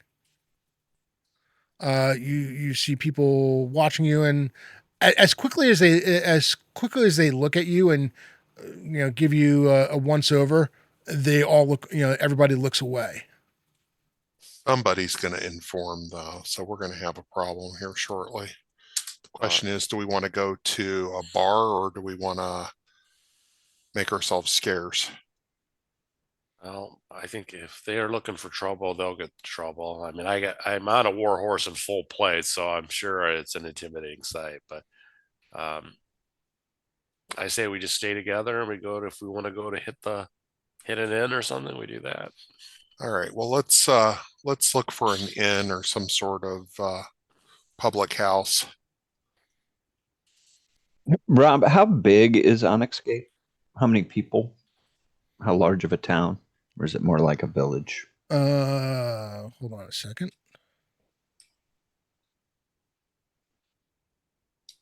I might actually have an answer for you on that one.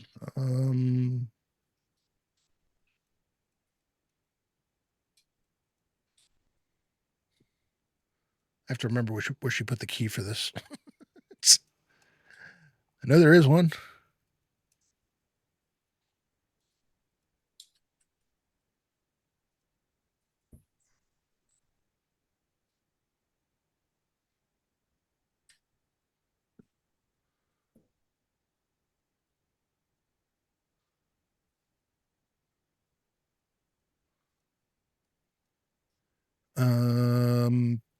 It is not all that large. As a matter of fact, this at one time might have been a location for like a fortress or such, but it's grown a bit since then. You do see signs of stone walls still partially there, but like removed in places for expansion and such. Um, you'd be surprised if you'd be surprised if the total number of persons were more than two. Were You'd be surprised if it was more than 100, anywhere from 100 to 200, maybe. Oh, so it's a tiny village. Okay. Yeah, I say that to Dell. It's a tiny village. You should feel at home in here. I hope you have some sleep spells prepared. I appreciate your attempts at humor. That was humor, right? It's just Sonius. He probably was very serious when he said it. No irony intended. Oh boy. Yeah. So you look for a what'd you say? Were you looking for a tavern or Yes. Yeah. Or a public house or any large gathering of people. Unless they're a large gathering of armed people, in which case we don't want to go head towards them. you do find a tavern that in Onyx Gate is rather so very imaginative. It's just called the Black Gem Pub.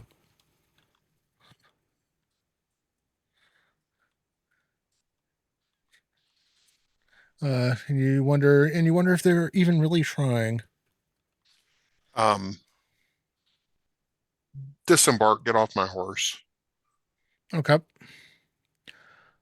There are posts in front of the pub for tying up horses. You do not see any signs of stables nearby, though. Okay. Well, that's just as well. All right. Well, I'll pat the horse as I might not see it again if things go south here. Goodbye, Okay. horse, I say. And then I will go on in. Um. Do we want to leave somebody here with the horses to let us know if a large mob like gathers or something? Well, Cola, it does say, is an unusually intelligent animal. So I say to Cola, make a lot of, if anybody comes and it's that we need to do about, you make a large amount of noise. All right. In we go. You head inside the pub, and the pub it's late afternoon. The pub itself is reasonably full. Um, as many people as there are in here, it's remarkably quiet. Like every conversation seems to be not much more than a whisper. There are a couple of serving girls going between the tables. Um, Signs of people having a meal, having drinks, but liveliness you get the feeling that if a bard were to show up, they might just get thrown out. They're just there's no mirth to this pub whatsoever. It's a hard drinking pub for hard drinkers. Yeah, Sonius notes doesn't even note the lack of humor and mirth. He's like, sounds like a good place. You do manage to find a table that will seat the five of you. Helps that between a dwarf and a halfling that helps free up some space to get five of you at the table. And sure enough, a young woman, maybe early, late teens, early 20s, looks the five of you over, has almost a quizzical look on her face, and she says, "What can I get for you?" I just look up and say, ale. Ale? Yes, okay, I can do that. Herbal tea, please. Ale for me, and whatever the cook has an abundance of. What news is there here? We're just travelers passing through. Oh, okay. So you traveling through? It's quiet here. It's always quiet here. Nothing really going on. Just keeping out of trouble. I wouldn't want to get in any trouble. Yeah. We can definitely we do have a stew, and I can get your drinks for you. I will see what I can do about the herbal tea. And I just realized that a couple of you have switched places in terms of where you are. Apparently your videos thing. Somebody turned off their video. All right. I won't say who, but it wasn't me. Got switched to it. He's like, actually, let me see if I can do this in Zoom. And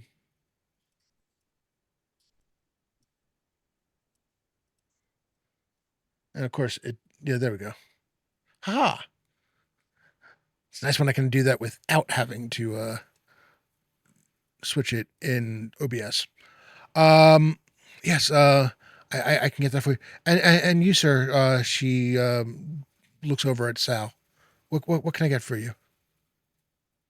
Sal asked for some mead in this case, so he'll ask for a stein of mead. Yes, okay. It would be my pleasure. My name is Beth, and if anyone asks, please tell them that I did a good job for you.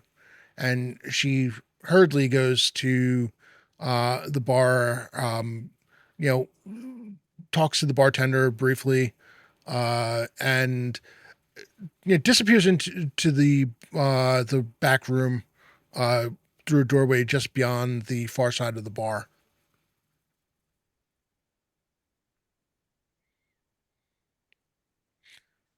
So she's getting her drinks in another room. You suspect that notice the bartender immediately starts pouring drinks. Okay. You suspect that she might be going and getting the food. Okay. I'm mostly concerned that, the bartender isn't going to drug us. So I make sure that he pours from, a ready pitcher rather than, making some sort of special arrangements. Although dumbass went and ordered tea. Now I'm all suspicious. Like, I'm not going to drink that now that you've brought up being drugged. I don't do drugs. That's why I asked for ale. I want the most common slop they drink here. Okay. Happy to report that the ale as well as the mead comes from barrels that are already there, and you can verify that. That's what I wanted to hear. Poured. No sign of any shenanigans on that front. And yes, sure enough, she comes back with a tray full of bowls of stew. Looks to be rabbit, possibly a bit of venison mixed in, root vegetables, and some kind of brown sauce. Smells. It smells edible. Uh, and then she goes really quickly. She puts the bowls out and comes back with the your drink orders. And Okay. she puts the tea in front of Sonia and says, I hope this will be acceptable. Our tea selection is not the greatest.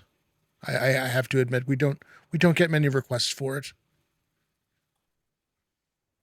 I push the sugar away though because sugar be the way of sin, and I drink that tea straight. Excellent. How's your hemlock? I fall over dead. Uh, oh man, the yes, the herbs. um, is there anything else I can do for you? I hope no. Thank. Any news? What kind of news? A lot of empty farmsteads riding up towards this direction. Huh. A lot Uh, of very patriotic signs. patriotic. I no, I don't know anything about the farmsteads. I know that I know that people have taken in interest in things getting better and hoping things get better. I don't know if things are getting better. And you realize that uh, at the age she appears to be at, um, you realize she probably hasn't known a better time in Nyrond in her lifetime. It's been pretty rough sledding the entirety of her lifetime. Understood. Sonia takes a sip of his tea and looks up at her. So you don't know anything about any patriotic murders? Patriotic murders. Saw some people hanging on our way here.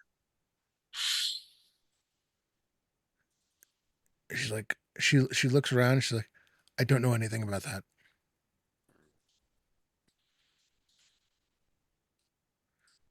At Only this line of God.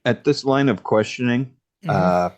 stating this while I'm eating, I'll be perusing the other tables that are close to see if anybody has heard this and has perked an ear.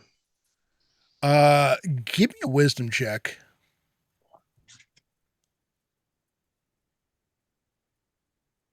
19 prime. You note that there are a number of people like close by who seem to be going out of their way not to hear anything. Yep. All right.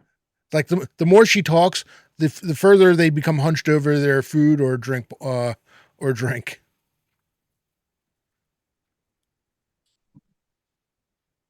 In Soviet Russia, jokes laugh at you.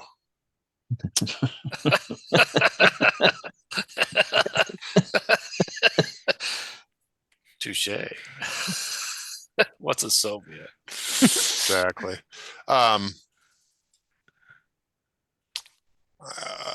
My spidey sense is going off here. I'll take my drink in hand and wander over and glance out the window. Anybody converging on the place? Nobody. Just in the interest of busy itchy legs. Nobody is converging on the place. I'd like you to give me a wisdom check as well. Alrighty. -5 because of the ale. I doubt I'm gonna make this one anyway. I did not. I got a 15 non-prime, or Okay. as some folks were saying, anti-prime. Yeah, I mean, you clock a number of people walking about. There's a couple people. There's a pair of people who are uh, having a discussion as they're walking. Uh, but they're just, as far as you can tell, it just seems to be people going about their day. Um, you know, Probably the oddest thing that you can come up with is the one pair that's walking seems to be like looking about at stuff where they might be the one grouping that isn't keeping their head completely down. What are these people? Looks to be two men walking. Okay. Are they armed? And You are they wearing any livery? they are armed. You're not seeing any livery, though. They are both wearing cloaks, but with no visible symbols at this that you can say. Are the cloaks of a distinctive color? Like, are they white cloaks or gray cloaks? They are on the gray. They are on the light gray side. They could be mistaken from white from a distance, but they're more on the But light gray side. but they appear to match Now that you mentioned it, yeah. Fulton's. All right, I'll wander back to everybody and say, there, I'll just sit down and I'll just kind of lean towards the middle of the table and say, a couple of gray cloaks outside might take an interest in us. I don't say this very loudly. I just kind of whisper it about that tone in the middle of the table.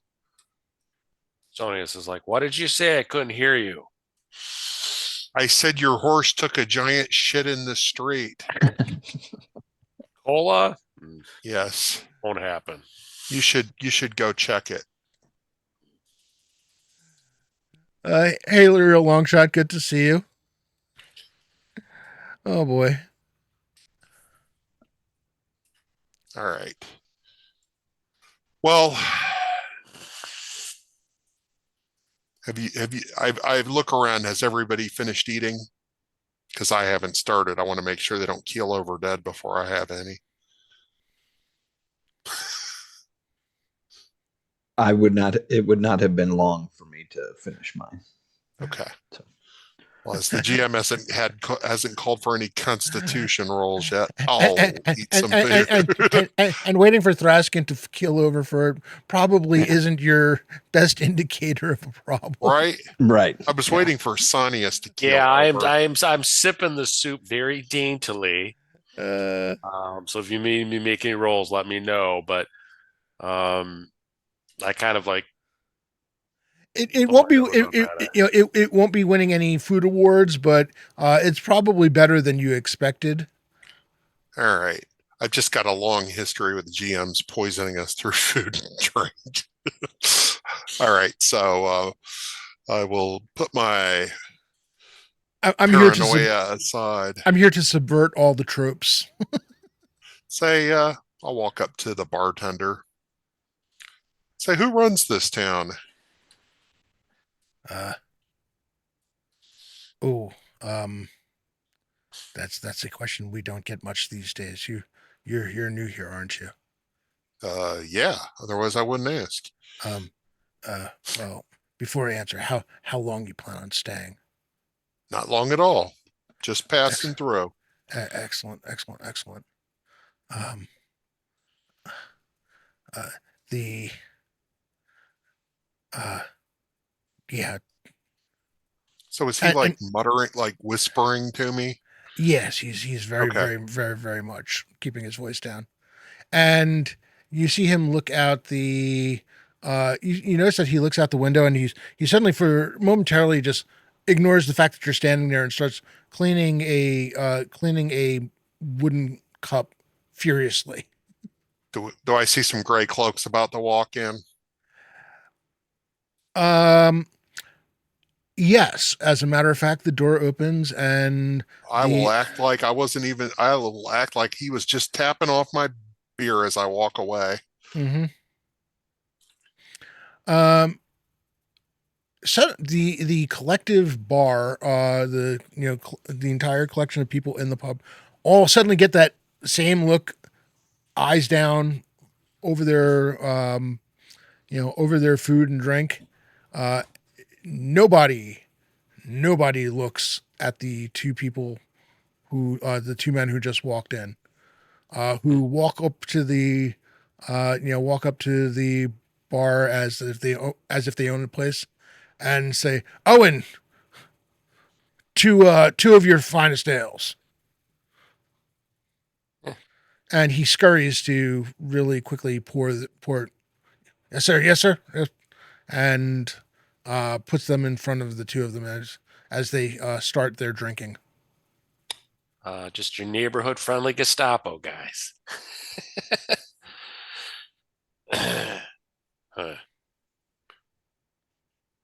I'm just gonna sit quietly and see if they say anything of interest. Yeah, I think I take a moment to, with great relief, to stop eating that stew, and I sort of just give those two kind of dagger eyes from behind.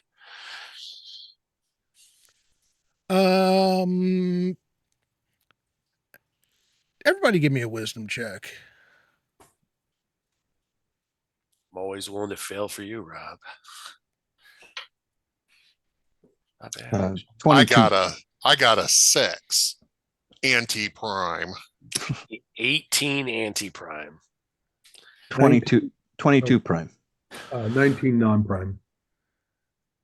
Everybody except Lagamundo and Thrask, you key on this really quickly. There is one person in the bar, and you note that the figure is sitting not far from the door, kind of towards the towards the opposite corner from where you are, but maybe 10 feet from the door, cloaked, with their hood still on. Not the same color cloak though. This one is a light, almost like a light blue cloak, and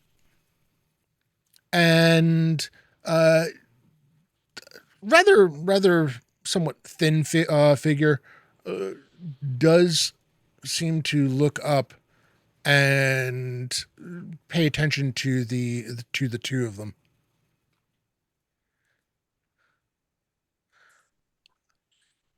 However, making sure that if they turn in that direction, the head goes down back like everybody else. But literally the only person in the bar, other than the bartender, who's forced to pay attention.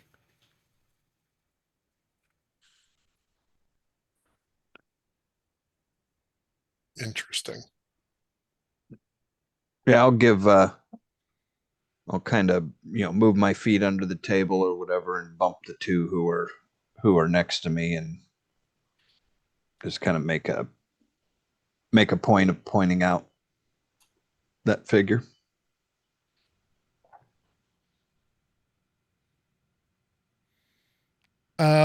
Upon doing that, Sal, with your elven, superior elven vision, you realize that the person sitting across is it's a young woman, maybe 22 or so. Bears a fair resemblance to your the person who gave you this quest or this job. So Sal takes a look at her, and what's she dressed like? Meaning, is there anything that is that he would recognize from their first meeting? No, only because she's wearing a cloak that is doing a very good job of covering most of her, and with a hood that extends far enough that if if it wasn't for your elven eyes, you would not have been able to have made out her face. Um,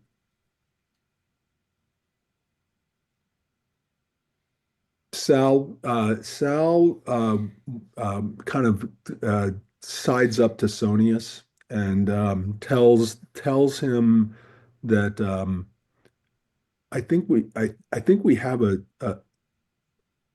a person that we already know in the room with us, and he kind of does it. He still has his mead in his hand, and he kind of he slides his beer or his mead, his stein, kind of in the direction of the woman, so as to kind of force Sonius to kind of bring his eyes up. Yeah, first he's a little perplexed. He's like, "Yeah, I know you. That makes sense." then you then you move to Stein, and he's like, "Oh, very interesting."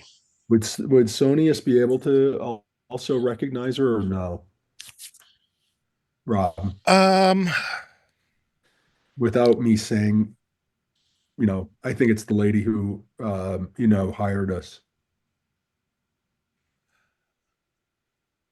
it's not well. Or let me refer. I'm not sure if you caught this. It's not definitely not the. It's definitely not her. It's not Feren herself. It's her Okay. granddaughter, the one Yeah, we're looking for. 20. Yeah, she looks to be about 22 or so. Okay. But the facial features are enough. The auburn hair. This time, still fully auburn.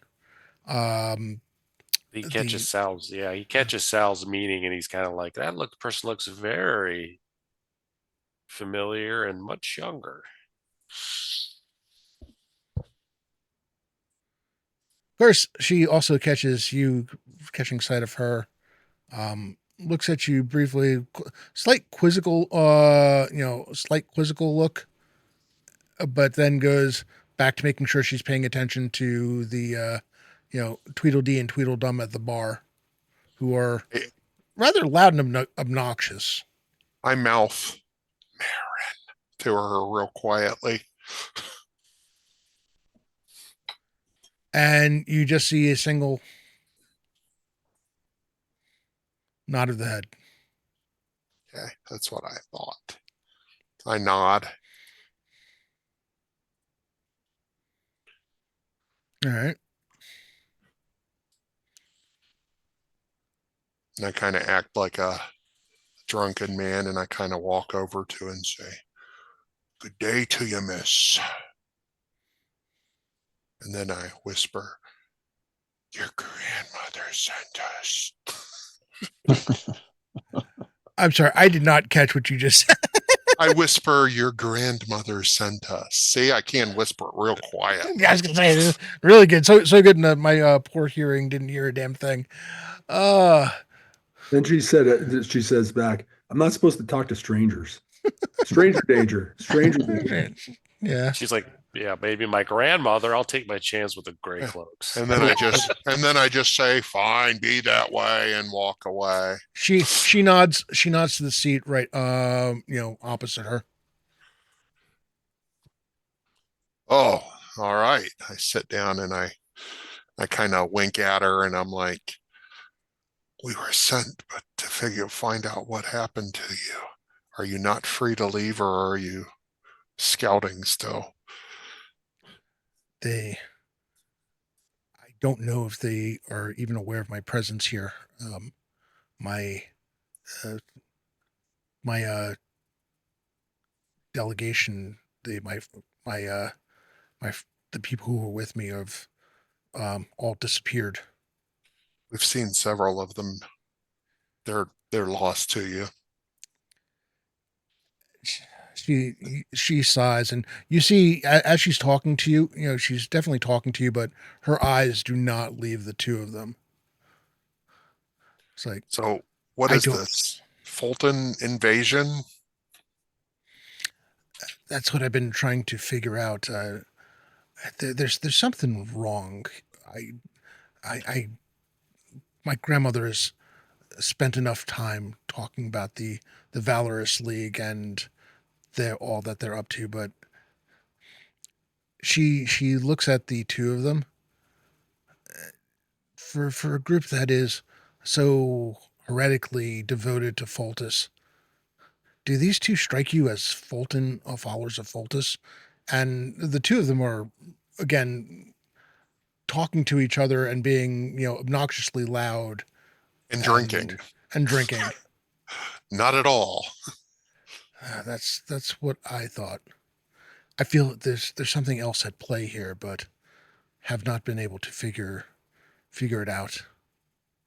I think they're Ventrosi's men. And you see her face twist a bit at the name. that man. They should have drawn and quartered him when they first caught him. Agreed.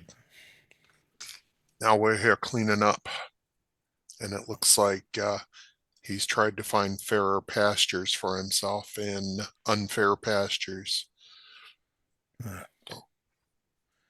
These two are growing bold, though, or these animals are growing bold. It's the first time I've seen less than 4 in a single setting. But Do we know then, how many of them there are?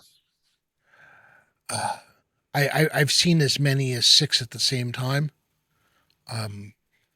I suspect there may be more, but they're not staying in town. They have the town. They're I believe they're staying somewhere near. They're holed up somewhere nearby and helping to hide their numbers. Do you have rooms or someplace we can go to freely talk with my with the rest of our group? Yes, there's a house just off the main road, and she describes how to get there. Go to the back door and tap twice, pause, and then tap 3 times, pause, and then a single tap, and you will be let in. 231. Yes. Very good. I'll say, well, then you have a nice day. All right, guys, we should hit the road. And I start to stumble outside. My friend Not horribly so, just like, oh, I'm tired of this place. I say in really bad acting fashion, my friend's really drunk. I need to help him. And I leave. Really drunk. Piss water. The funny thing is, all I'm right. about to ask you for a charisma check, and I'm laughing because really bad acting, but charisma is a prime. Go ahead, roll it. Okay, well, we can do this. You'll let him roll it. Here it comes. 12. Well, not great. That is a 12 prime. That might pass. Yeah, you do a reasonably good job. Not great, but you manage to pass yourself off as as someone who's had one too many, or in your case, someone who's had one, because Sanius doesn't drink. Yeah. Guys, it's only Rob knows Sonia so well that he makes me do a charisma check to make sure I can pretend to be a good friend. It is a stretch. Oh man. It's even hard. The good news is you passed because they don't know you. Otherwise, the difficulty check would be higher. Yeah, it'd be like a 50. Yeah. You're like, I don't believe that. He's not acting correctly. All right. So I get out and I say, that was Marin. We're going to meet her someplace we can talk. Follow me. And I follow the directions that she gave me. And then I get to the back door and I knock. Okay. Upon knocking, a man in his mid-50s or so, somewhat short and stocky, says, "Please come in. No one saw you, correct?" Yeah, we were obviously checking to make sure we weren't followed by gray cloaks or anyone for that matter. He leads you into a room, and immediately moves a rug from the floor. You see that there are a couple of doors exiting this room from the inside. However, he immediately removes a rug from the center of the floor and opens a trap door, and you see that there is a ladder going down. Please hurry. Marin will. I will have Marin meet you as soon as she arrives. Okay, I'll go down.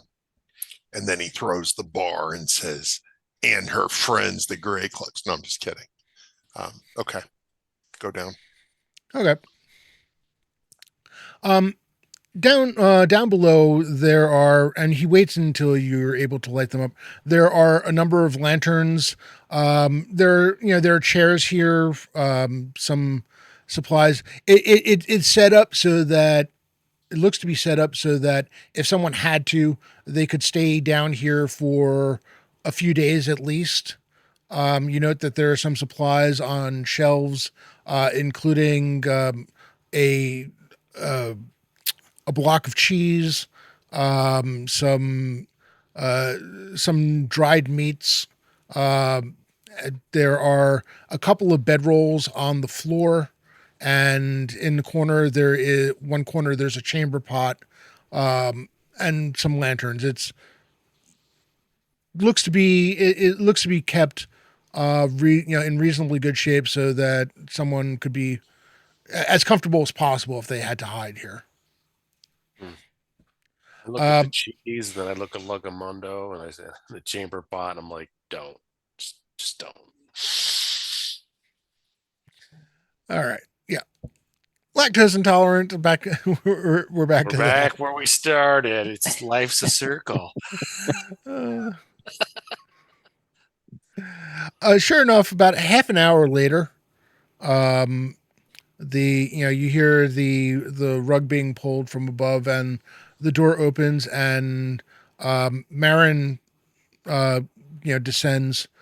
She pulls back the head of her cloak, and you could definitely see basically Feren as if she was 40 something years younger. Would be almost the spitting image. Sorry about the subterfuge, but it's not safe here. You said my grandmother sent you. We were sent. We were from the company of the Sundered Shield. We were sent after your party failed to report in after 3 weeks. I guess the message never did get out. Oh well. We got a message was received about 2 weeks ago, and that was the last that they heard. Yes, I tried to send one out. I via one of the locals. I do not know what happened. I fear that they also paid with their life. I've seen no sign of the person since then. What can you tell us that you haven't already? Apparently, the group. I still don't buy that they are members of the league. I think your suspicion with regards to uh, you know Ventros is maybe closer to the mark, or they're here to cause strife. There was initially, it sounds, when I first arrived, there was talks innocuous, but there have been discussions with regards to feeling ignored by the crown, and they took advantage of it. And before long, it sounds like they had offered to be protection, but they were definitely stoking those flames of rebellion and such. But it wasn't long before they were demanding privileges and certain rights, and basically accusing anyone who did not give in to them of being heretics and pawns of the crown. That's I unfortunately I don't know where exactly they are. I have suspicions as to someone who may, um, but uh, there's not much I can do myself. I'm do not yet have my the skill my grandmother had with a sword. It is not yet my calling. All right. Well, what can you tell us of your suspicions? Because we need to A, get you home, and B, find out what's going on here. And it Well, makes sense to do that in the reverse order. I suspect that you already met her, Beth, the serving girl, um, may know something. Um, Back in the bar, yes,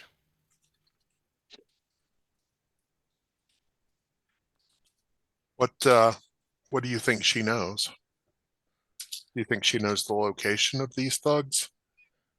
I think she has um, had to do a lot of work to stay out of um, their notice, but they seem to talk a little too freely about her, one around her. So if anyone would know, I suspect she would. Interesting. Well, have you talked to her, or do we need to go talk to her? I I've been very careful not to talk to anyone other than, um, uh, well, my friend above who was kind enough to hide me away. Yeah, what is his role in this? Is he just a sympathetic soul, or is he someone you know? Uh, he was someone I noticed was not having any of the anti-crown message during the initial when I first arrived. So I made contact with him. Okay. I just wanted to make sure that he wasn't going to set a heavy chest on the trap door and fetch the gray cloaks. If he knows who I am, so if he was going to do that, he would have done it long ago. Okay, good to know.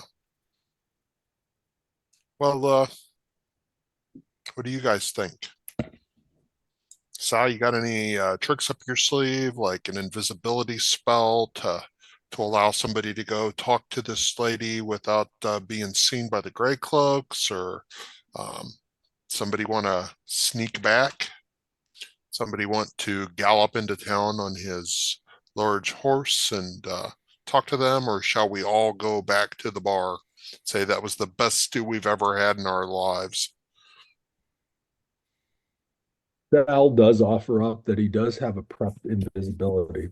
He's not sure if he has the uh the uh the savvy to be able to negotiate this, and he then just peers over at Sonius with his clear abilities with regards to language and whatnot, and he would offer Sonius if he has interest in trying to actually do have some negotiation to help him and make him so that he could not be discoverable. Or should we all head back? I'm not sure my acting is good enough to claim that as the best stew I've ever had, but I'm willing to make the roll, Rob. Uh, yeah, we can all go back, I guess. I think we should all go back. Power All right. numbers. Yep. Rob just had that look of like, are they splitting the party? That sounds great. Yeah, that was my original thought was one of us go back, and then I was like, I don't want to split the party. I mean, Even if you say everybody stays behind, at that point, you got a whole bunch of board players going, why am I staying behind? And then you've got weakness in case something happens. So let's all head back, and I'll, you know, we'll be back if we can find something. If we end up in trouble, we will not give you up. I think you should. And she looks and she says, I don't disagree with the plan.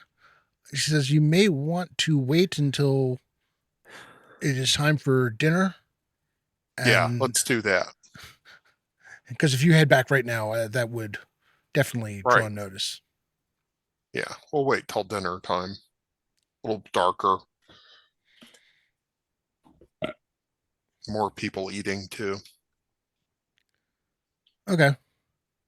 Um, if regardless of what you find, I will look to meet you back here um tomorrow. Let's say tomorrow evening. Uh, I'm going to see what I can do about finding a new place to hide. I do not trust staying in one place for too long. Understood. Well, in that case, we'll just hang out for a while until it's time. What's it for?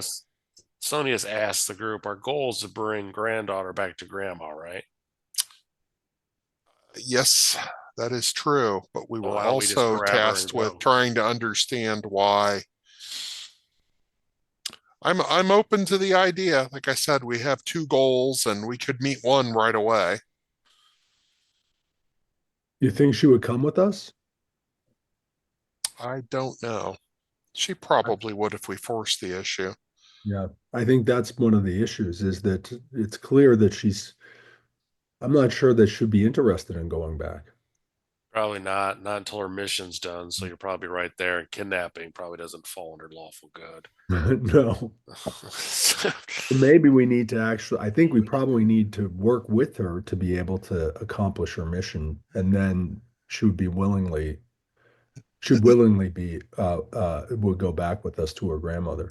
Yeah, I This think is we'll why I love stay and having we'll an help her. NPC in the party because I can say things like, "Does it really count as kidnapping if this is what we're here for?" Right. When it's a Right? family member saying to bring her back. Well, that's true. Grandparents can't kidnap. I think that's in the law. Um, I agree. Let's stay here, help her mission out. But if things get real hairy, our primary mission is to get her back alive. I don't think we should Agreed. lose sight of that. Okay. So we're sticking with the plan to go back to. All right. Um, she after she leaves you, she says that Adam will let you out when it's appropriate time. And sure enough, a few hours later, the you hear the sound of the rug being pulled back, the trap door opening, and he peeks his head in and is like, "It's time, my friends." All right. Up we go. Yep. During this time, a few of you may have heard Sonia's practicing. He keeps practicing. I'm glad to be back. This is the best stew I've ever had. Uh, you note that there are no sign of any of the gray cloaks here. Okay. Well, Uh, we'll saunter in or is there a free table? If not, we'll grab spots at the bar. you are able to find a table. You note that the dinner crowd is actually even less than the afternoon crowd was. Interesting. Given the high quality of food, I'm surprised there aren't more people. The dinner is venison heavy. Yum. They're plates of roast venison, um, with again more vegetables. Um, the venison the venison looks first looks roasted, and then you're not entirely sure that it hasn't been smoked. Um, again, better than you would have expected, but not necessarily going to win any awards. Um, sure enough, Beth is working. She catches sight of the lot of you and comes over and will you be all having dinner? I say yes, Beth. Can we have some more of that delicious stew or the venison? Uh, yes, I can get you plates for dinner. Um, I will you be staying in town for much longer? Unfortunately, we're delayed tonight. Yes. Ah, I see. I see. Well, Maybe you can tell us a place to stay. Is this uh, um, is this bar also an inn or? we normally have rooms, but uh, she frowns and says, they unfortunately are not available these days. She sighs and she has There's no gray cloaks around, right? no, there aren't. Okay. I'll let her continue. I'm sorry. Yeah, she has a frustrated look on her face as she says that. Okay, so she doesn't volunteer any more information. No, Okay, then I'll say, Beth, what can you tell us about these gray cloaked men? there's she looks around and she leans over and you get the feeling that she's like making a big show as if she was like flirting with you. Mm-hmm. Um, and as she does so, she gets close and she says, there's a an old um br- ruined church not far outside of town. If you take the northeast path out of town, uh, it may be half an hour walk or so from here. Uh, I think that is where they have been holed up. Do they have hostages? Do they have hostages? Uh, Good sir, How are they keeping this whole this is town under their thumb? uh, by making people disappear, uh, beating, um, hanging. Uh, Generally behaving as a gang of thugs. Yeah, yes, ruffian justice around here. Thank you, What Beth. making a big show, and anyone who says that they are loyal citizens of the king, and she stops herself, Queen. Um, they bad things happen. Everyone just keeps their heads down as much as possible. Understood. Thank you. The leadership of the town has not done anything about this, or are they working together? The leadership of the town were the first to endure beatings. I I haven't seen any of them in weeks.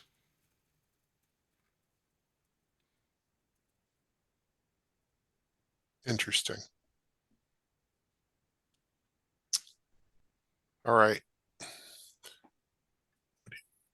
I will thank her again for the delicious venison and go on and eat. And I say, I think we have someplace we need to go tonight. Perhaps we should go rest for a few hours. Okay. Unless you Um. guys want to go right now. Oh, I think we can wait. Okay. I I'll did give. roll it. Go ahead, Chris. I was just going to say, I give her 4 gold and 4 silver. That should probably cover the meal. Oh, yeah. All right. And she looks at it.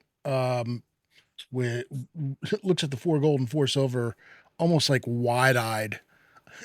It's really quickly apparent that she hasn't seen that kind of coin in some time. Thank you so much. Thank you. Gray cloaks are not really good at paying, are they?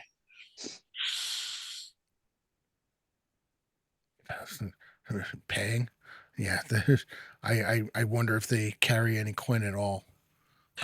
I know they do because they've made a big show of taking a tax from anyone who stand in their way, but they have not shared it with any members of the town. That's for certain.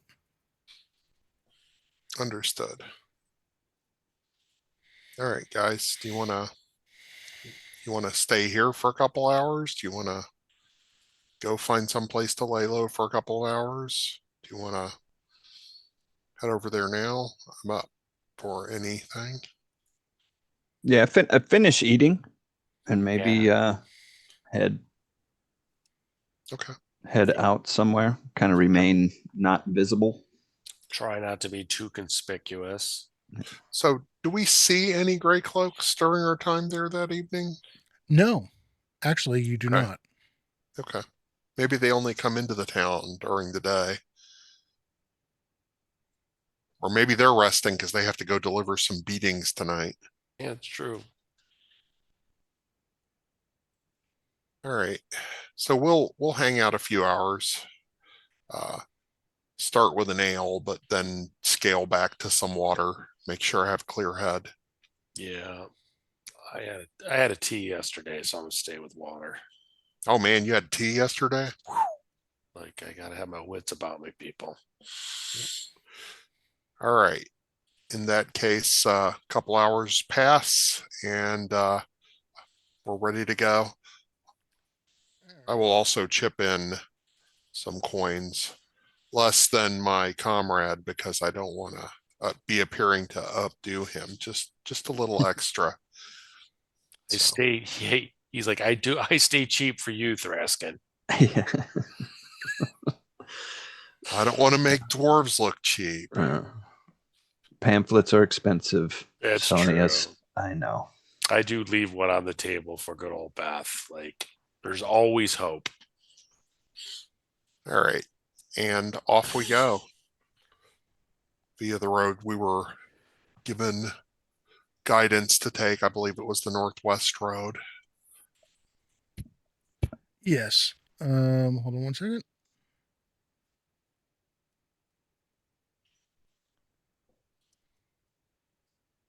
Just want to make sure that I have everybody set up to where they need to be.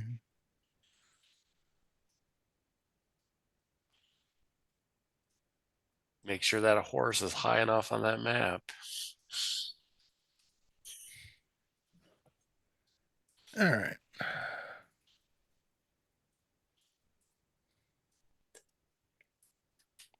And we will transition to the map.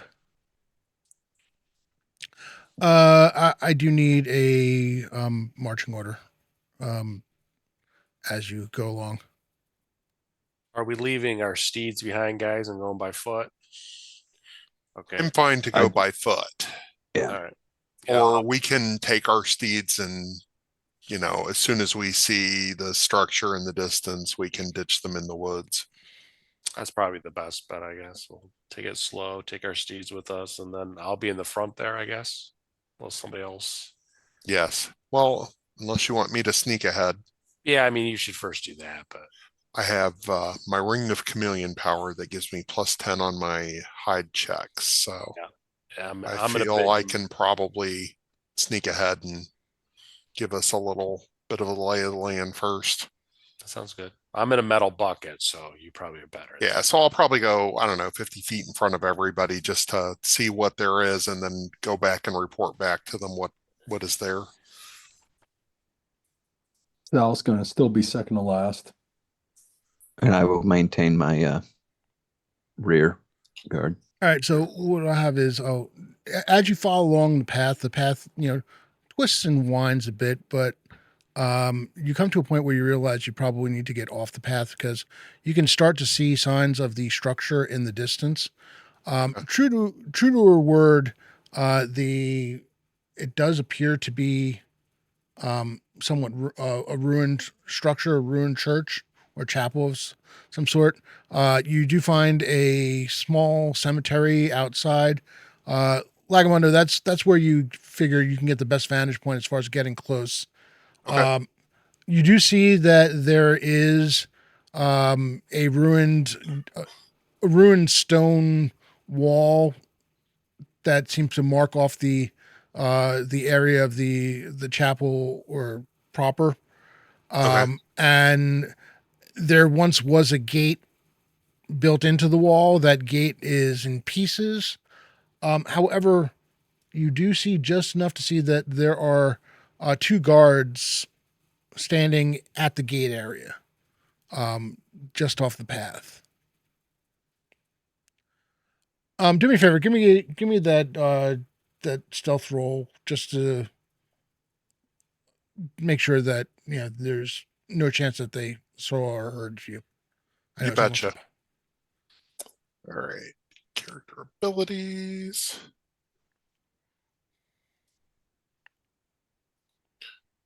Plus 10 from the ring. 17 on the roll. 27. That's weird. It should have been higher than that. Okay, it didn't add my other items in. So it should be 37. Yeah, there's no sign of any. They are completely oblivious to your presence. Oh, I'm sorry. Actually, it was 27 modified for my moving silently at the same time. Okay. I was like, why is that lower? That shouldn't be lower. And then I was like, oh, yeah, this is for rolling for move silently at the same time as hiding. So, yeah, not a problem. I'm quiet. So, what can I tell about these two guys? Gray cloaks? Are they wearing armor? They are wearing armor. They both appear to have crossbows in their hands. You're not entirely sure if they are carrying other weapons, but you kind of suppose that they will. Um, the church beyond it is almost completely destroyed. Mhm. Uh, there's You realize that there's enough standing where they could at least hide in the structure itself, though you're not entirely sure that they would get any relief from any kind of precipitation, especially since the church tower itself is sitting on its side, Okay. um, and for some reason seems to be glowing, but you're not entirely sure why. The Uh, blinding light of Fultus, obviously. No, I'm just kidding. um, Tell me about the wall. You say there's a gatehouse. Is it, yeah, is the wall like crumbled? the wall is crumbled. Yeah, there are definitely gaps in the wall. The wall itself is about half height. You can see it may reach up to about their hips or so. Maybe a little, maybe to their midsections. Okay. It does provide, as long as they stand behind it, it does provide them with some cover, a good amount of cover. Okay. I want to move around a little bit to the north. I'm going to wave the guys ahead to tell them to go ahead and like approach, get on the path. And I'm going to move around to the north and hop over the fence and try to sneak in behind them. You want them to get on the path proper.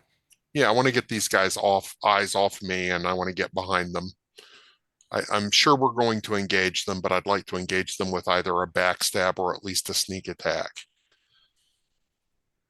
All right. Because nothing says good evening like a halberd in the ribs. Do the four of you, or well, Dell is going to go along with what the other three of you decide to do. Do you guys get on the path and do They're as like, requested? no, chuckle lot. Watch this. I'm going to go with Yeah, yes. yeah, Mhm. I'll do that. I just want to see him put a halberd in someone's ribs. So uh, all right. Uh, Go ahead. Yeah, go ahead. Yeah. I was just about to say, so again, as I waved them over, I was already moving quickly to get over the fence to get to the other side to sneak up on them. Okay.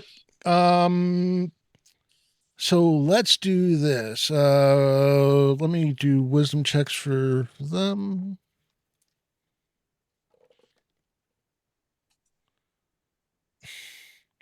Apparently, they're not paying a hell of a lot of attention because the party gets to about here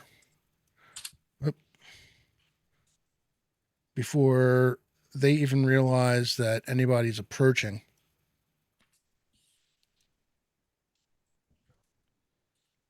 Give me that stealth check.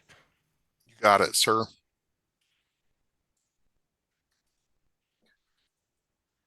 Nat 20. So 31. And that's including my penalty for moving while hiding.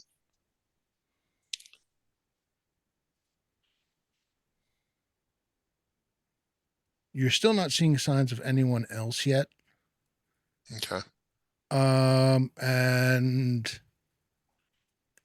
I'm just gonna stab this guy in the back of his ribs, true to my word. That's going to happen. You're going to end up doing that as you're going to be at the top of the initiative order. You got it. For the rest of you, Sal, why don't you roll group initiative? Okay. D10. Yes. I see a book on your shelf called Trauma. I hope that's not foreshadowing. No, that's my world. 6. All right. Roll again. We got a tie. Okay.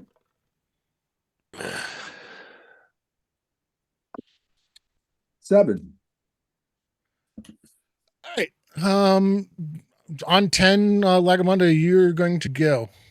All righty. Halberd in the ribs. Back attack. Yes. Nat 18 on the die, 27 plus rear bonuses. So it's a hit, I believe. Yeah, that is a hit. By the way, the party, I'm starting off with 1 regular and 1 special hero point. If anybody would like to help the party out, there's how you can assist the party in combat. Roll for damage. All right, I'm just double checking. With a back attack, it is double damage at my level. So it's going to be ugly. All right, damage comes. Nat 8 on the roll, so 13 damage doubled is 26. Yeah, you jam the halberd straight through his back, and he cries out. Though that cry is quickly dissolves into a gurgled sound as blood fills his lungs, which are now partially impaled on your and kind of sticking out the front of him on your halberd. And with his last dying breath, he says, "I was your man on the inside." No, I'm just kidding. Would I do that? Totally. Yes.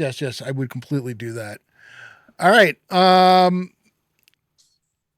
it just went to an ad break. Of course it did. So yeah, the other one is kind of in a I'm screwed because he sees the 4 of you approaching and is like trying to get ready to shoot when he hears his companion cry out with the ends up being a death blow. Um, Sal, you're a caster. You'd be first up. Yeah, 2 magic missiles into him. All right. Roll for damage. 4 and 1, so 5 plus 2 is 7. 7 points of damage. You hear him grunt in pain as the magical bolts slam into him. Thraskin. How far away are we? You are from him. And can you move and cast at all? No. You can move half your movement speed and still cast. You are Okay. 40 feet from him. 40 feet. Yep.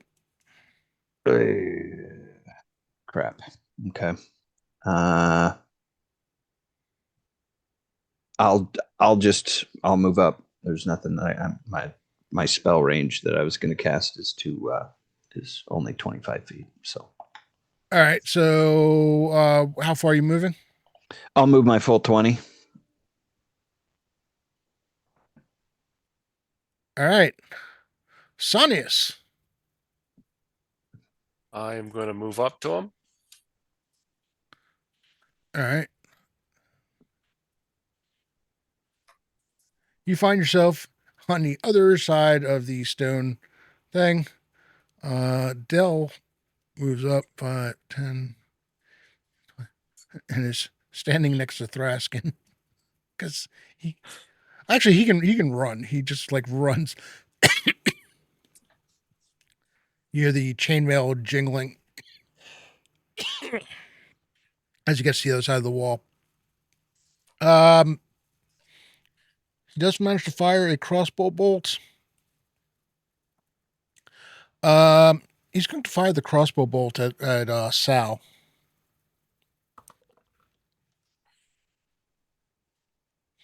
Sitting on its side between an 8 and a 20 doesn't help. AC 15, Sal? Sal's AC 17 with all his rings and whatnot. Nice. Yeah. All right. Honestly, Dale, your ring is saving me. Good. Well, it's your ring. My ring now. Sal just watches the crossbow bolt fly past his ear. All right. And you hear me out, we've got company. All right. Next round. Sal, you're still up for initiative. Rolled a 5. We've got an 8. The guy drops his crossbow and pulls out his sword, and seeing Lagamundo standing there on this side of the stone fence with a halberd that is covered in the gore of his teammate, rushes at you.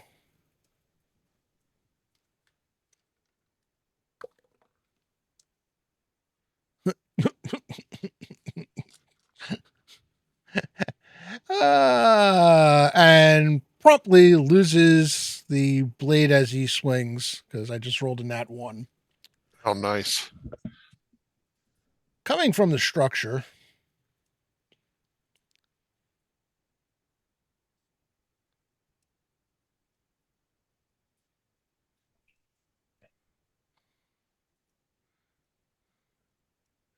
you see more arriving.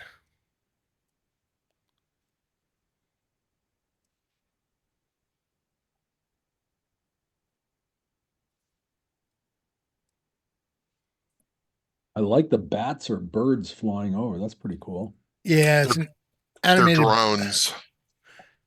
battle map from I don't know how it's even pronounced. It's I think Jay and Piku. Yeah, actually, yeah, Rob would know. They're the drones flying over New Jersey. Haven't heard much from them lately. No, I know. We got a place in Monroe Township, and you get like the Ring app, or the neighborhood watch thing, and literally my wife gets like it's like every 20 minutes it was drone sighting, drone sighting. My cousins used to live in Monroe. Oh, really? Yeah, yeah. Mm-hmm. I remember that drive from my childhood. All right. Let's roll you Wait, hold on. It's our turn. okay. That's right. Yeah. That's right. Yes. All right. Go for it. Sal's gonna do another magic missile. All right. 3, 2, 5, 6, another 7 points. Oh, that is enough to drop this guy. Nice.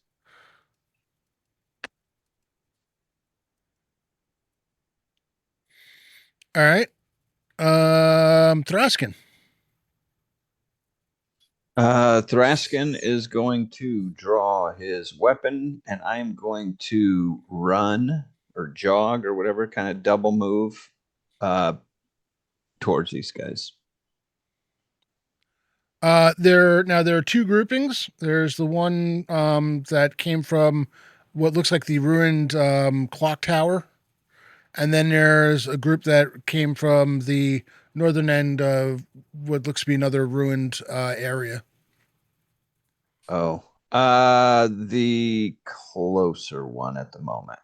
The southern group. All right, so Can I make a suggestion?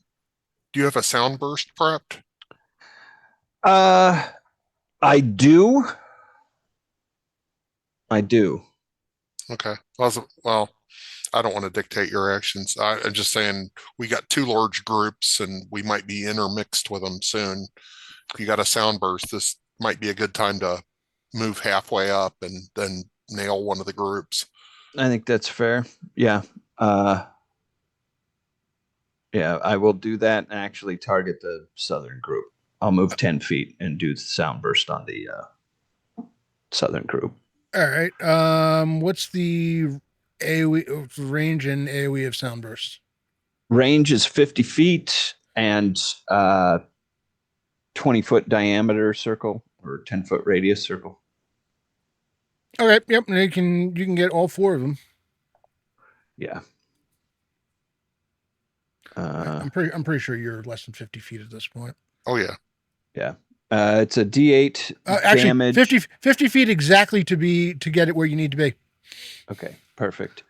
D8 damage for anybody, wisdom saving throw or stunned for 1 round. All right.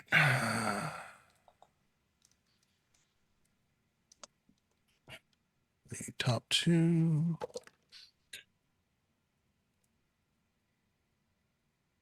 Yeah, they've already been roused, so Yeah. no need to be quiet now.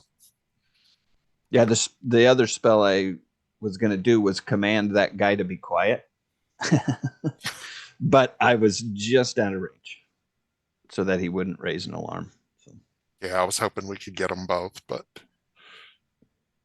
he did his dying duty. Stunned.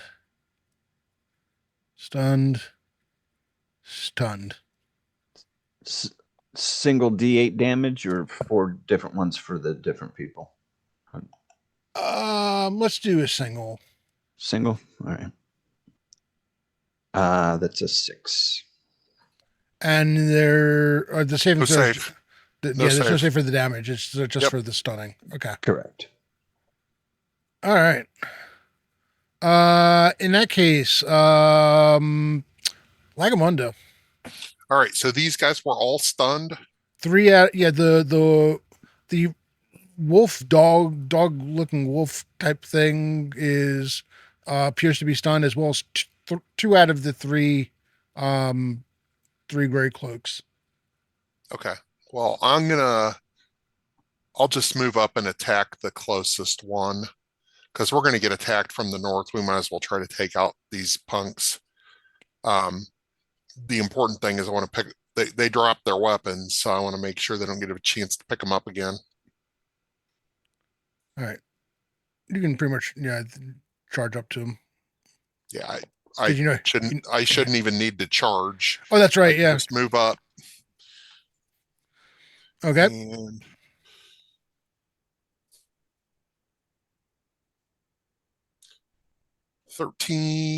21 to hit. That's gonna hit. All right. Not good on the damage. 7 points. All right. Yeah, it's a fair bit of damage, but he does not go down. Fair.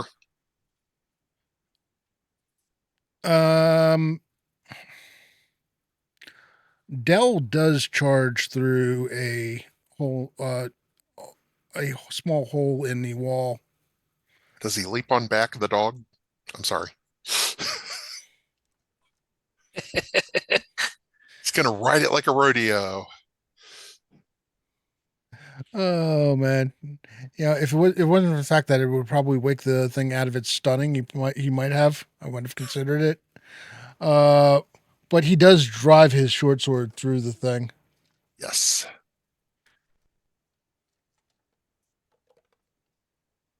with a fair bit of damage too. Good. And what do you call it, Sonius? Am I able to charge either the dog or the one by Logamundo?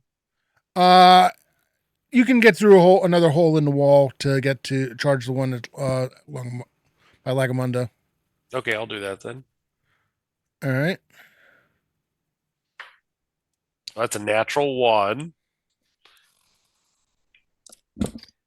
Give me a dexterity check. A natural 20 plus level, so 24. Okay, so you manage to not trip and fall or lose your weapon. You just basically stumble and you lose momentum and find yourself coming to a halt right in front of the stunned guy. All you guys hear is me stump my foot rather loudly on a rock, and I yell, "God dang it!" And that's it. Seeing you stumble, and all 4 of you've gone now, right? Oh, everyone's gone, right? So, seeing you stumble, this guy moves up and takes a swing at you with your Didn't lower scare him off, apparently. with your lowered AC. Ooh. How I wish. Justinius, who are you giving that hero point to? Everybody has one, so The paladin, of course. oh man. For love of a special hero point, which I don't give myself at the beginning, because I just rolled a 19. Sanis, you now have 2 regular hero points. However, you do get hit. Ugh. Okay.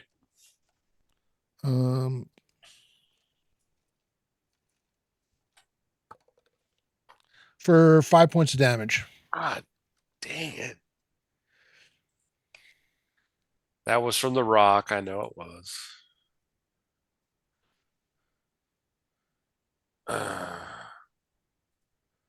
This wolf, wolf-looking creature is running this way. This one is running up towards Lagamundo.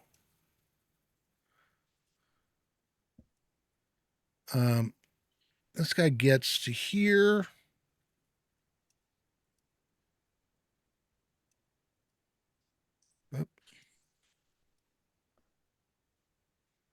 That one only moves that far. And Lagamundo, you feel actually, do you have anything protecting you against magic missiles? Yeah, that I thought I had the brooch of shielding. That's what I was trying to remember because, as you know, I remember someone had it. I had to recreate my sheet from an old one, and I was like, I had equipment. I was pretty sure that I had the brooch of shielding. I think Sal's got it. Okay, Yep. then no, I have no protections. All right. I was like, I knew somebody had a brooch of shielding, and I couldn't remember who currently had it. Oh, Sal, he's got 85 charges left on it still. So, but yeah, Sal still got it. Okay, I thought I might have had it, but I'm glad you've got it accounted for at least.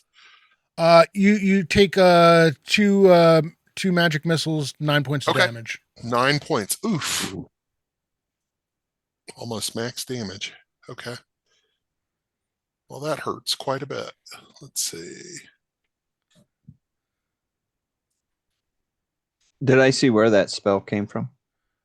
Yeah, it came from this guy. Okay. Point that guy out again, Rob. There we go. And in case you're wondering, Sal, he is 80 feet from you. Thraskin, he is 50 feet from you. 50 feet. Okay. Yep. All right. Yeah, that's the. How long does that stun last for the sonic soundburst? Just one round. Yeah, they'll miss their next attack. Okay. Actually, A stunning move, Chris. they missed this attack. They didn't get an attack this round. Okay, then So- they're unstunned. What'd you say, Scott? Oh, I said that was a stunning move, Chris. Good job. Heck yeah. That's not what I wanted to do.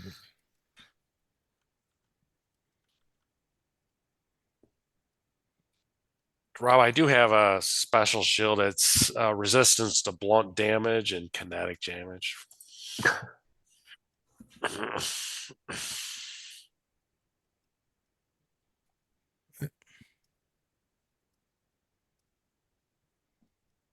All right. Initiative. Sal, I think you're still up. I lost mine. Oh, did I you? lost mine, yeah. All right. In that case, Thraskin, you roll initiative. D10, right? Yep. That is a 9, sir. Yeah. All right, you guys go first. Yes. Yes. Sal, you want to start off? Sure. So the caster you said is how far away? He was 80 feet from you. Okay. And okay. That's Erngol, fine. thank you for the raid. So what Sal's gonna do is, and it looks like kind of up in the upper portion away, yeah, where you're, there, it looks like there's the two animals and then there's three other like creatures that are in the north. Is that correct? So there's five total, like, yeah, those three So guys. they're these, yeah, the two wolfish looking creatures here. And then there is the definite spellcaster. This one has a shield with the symbol of Fultus on it. Okay. And is carrying a morning star. You're wondering whether or not that it might be a cleric, it might not. Okay. So if I moved half my distance and then where would be like 50 feet away if I moved half? So if I move my So guy, 5, 10, 15. Where would 50 feet be? Let's see.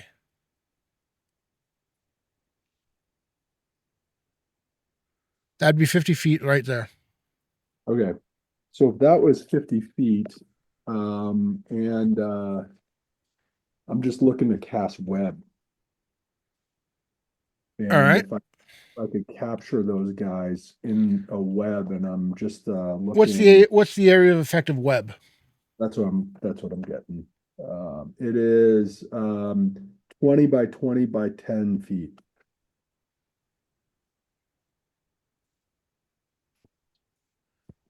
Um, I 20 foot, actually did 20 just foot as a heads radius?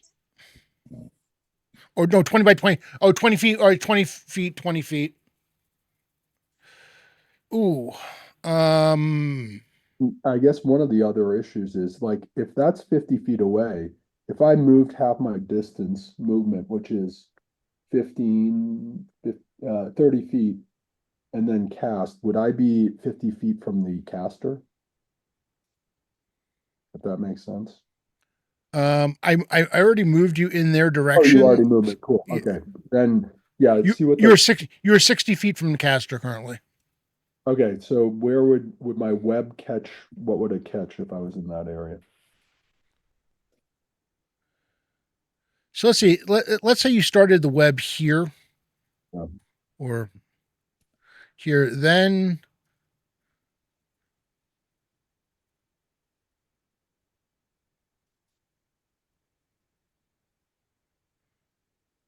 well, actually, no, because the web is I think it's weird. a square. It's a square, but the square is, I mean, you're not like casting from It's like is where the final range is that the anchor point or is that the middle? Good question. I don't know. Because if it's the anchor point, well then yeah, you can get all of them. It says it doesn't. It just gives a range. It says spell creates a many layered 20 by 20 by 10 foot thick mass. And All right, here's what we're gonna do. I'm gonna let you roll an intelligence check to see Okay. whether or not you can make it an anchor point. Okay, sounds good. That is 8 plus 4 plus 2. So 12, 13, 14 prime. 14. I'm gonna call that good enough. Well,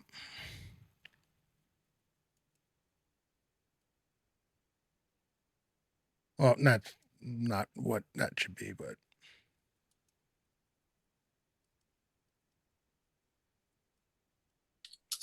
um.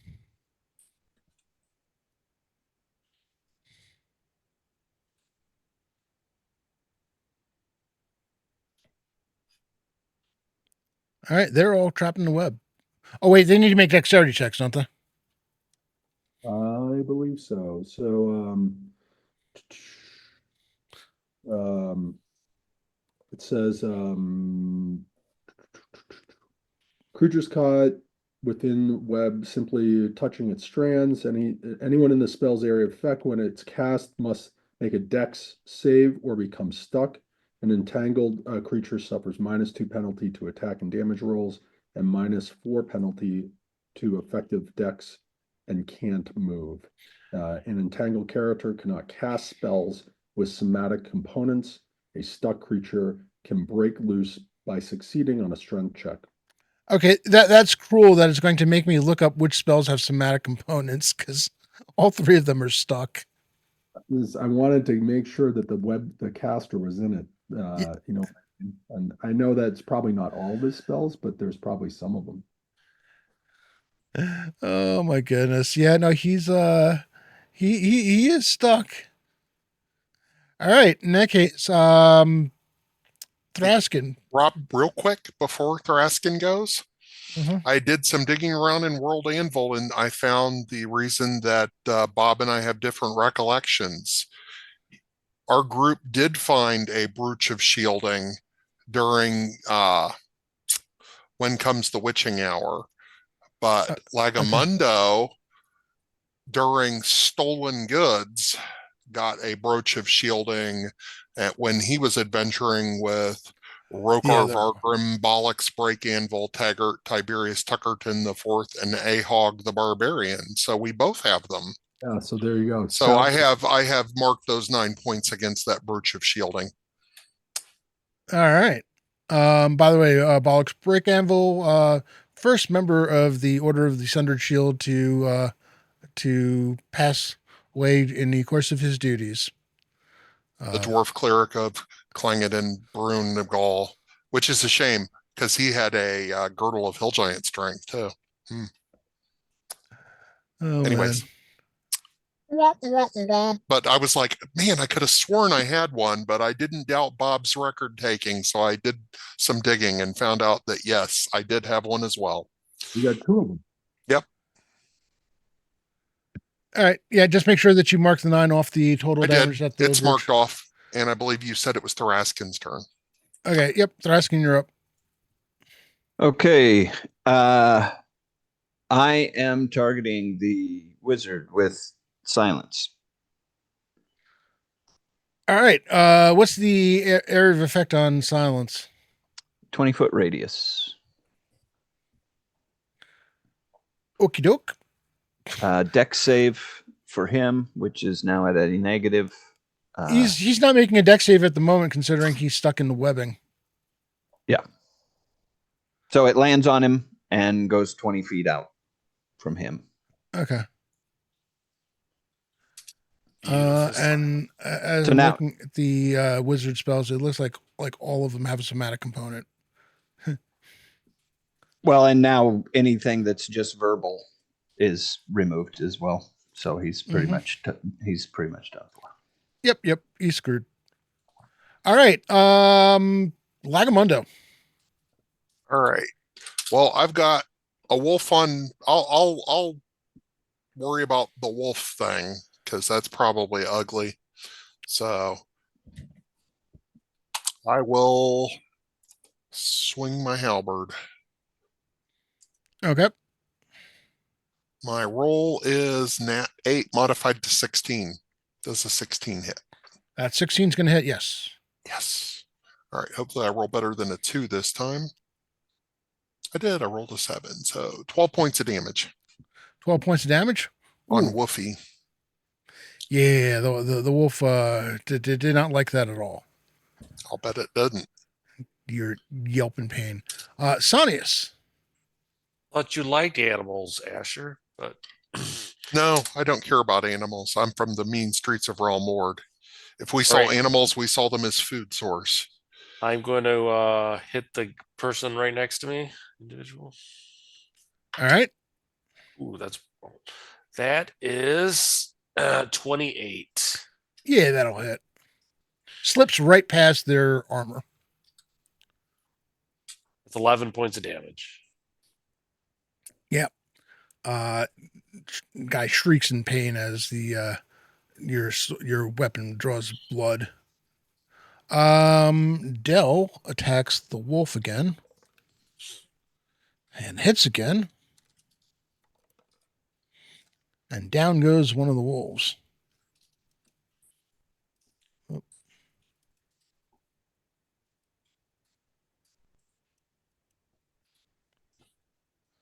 At which point he steps up to the other guy. And that's everybody, right? Everybody's gone. 5, 10, 15, 20, 25. All right. Sal, you have a wolf bearing down on you. I'm going to make strength checks for these 3 guys to see if they can escape their webbing. First, the guy in the lower left-hand corner. No. Sal, what are you, level 4 now or level 5? 4? Okay. The middle guy, no. And the caster, no. All right, that's still stuck in the webbing. All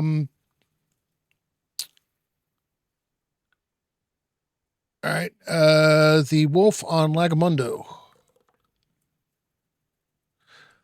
misses. The one guy attacking Sonius. AC 14 is not going to hit. The one guy attacking Dell misses. And then the other guy attacking Dell. Oh, come on. Garbage rolls. All right. Initiative. That's me again. Yep. It's a 5. Castle Keeper's got a 2. This is going as well as it always does. All right, Sal, let's start with you. You've got a wolf right in front of you. Is that the one that was already injured or no? Different one. Different one. Okay. Sal is going to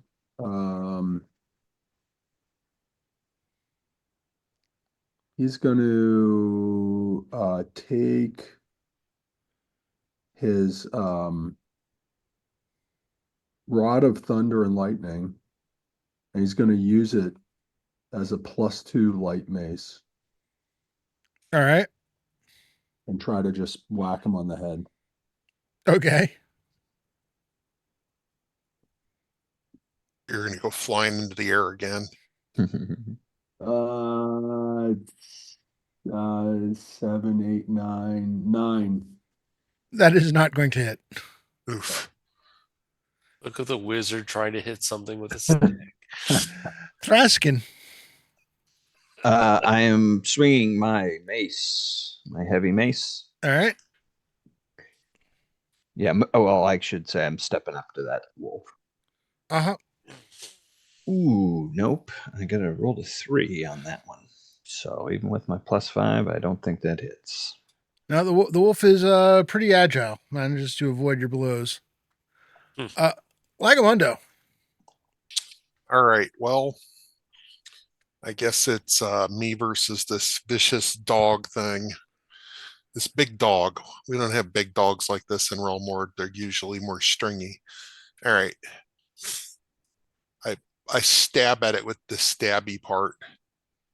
Uh 11 on the die, 19 total. That's gonna hit. And roll better than a 2. Roll a 5. 10 points of damage. And that's enough to kill that one. The previous damage. Wolf Yay. slumps. All right. Sonius. I'm going to go after the one directly to my right again. Mm-hmm. Does a 25 hit? 25 does hit, yes. 11 points of damage again. All right. He's barely hanging on there by a thread. Dell attacks the one just north of him. And that is going to miss. All right. Let's start with the saving throws for the strength checks for the 3 guys. Lower left-hand corner.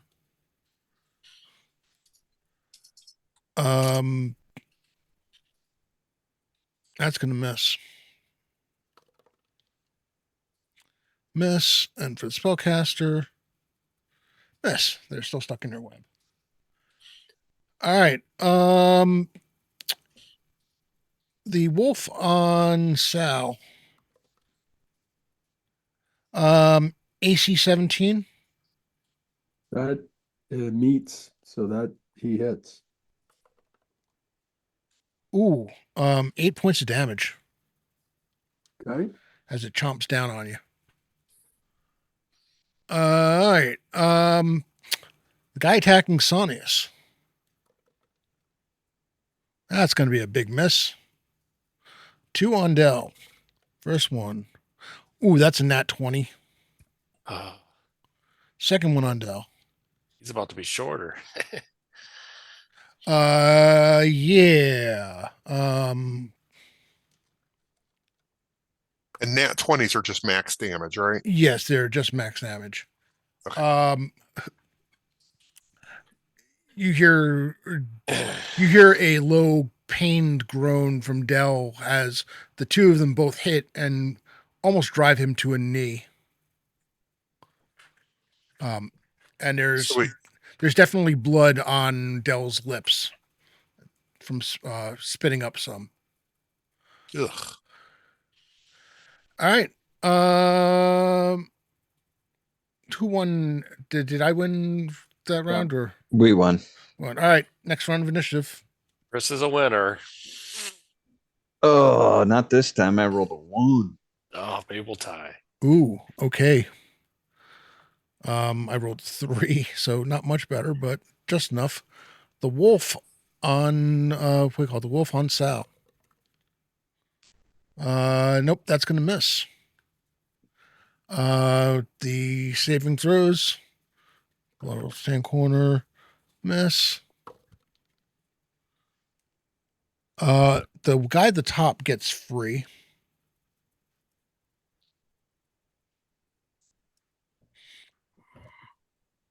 And the spellcaster manages to get free.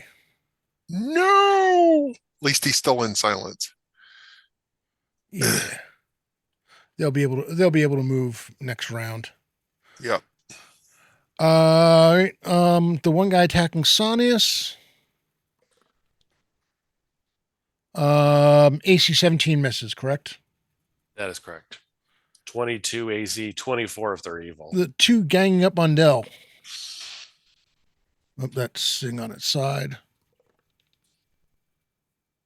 The first one misses. Second one misses.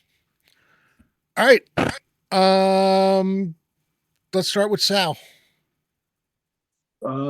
Question. Do all like magic items stack on shield?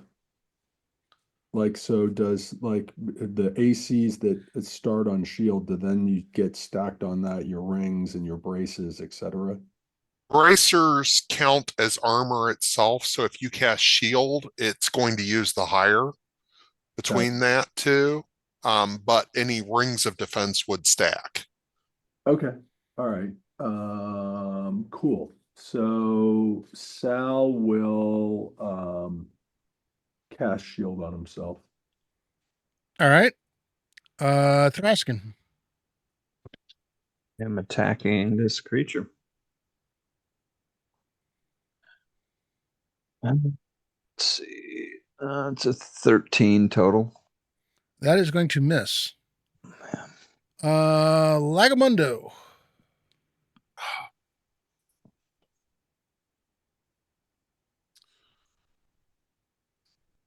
Well, let me see if I can take care of this guy on Sanius, and then he can help out our little friend. Because it doesn't do us any good to have a good luck charm if he's just going to die on us. So I'll stab the guy right next to both of us here. Okay.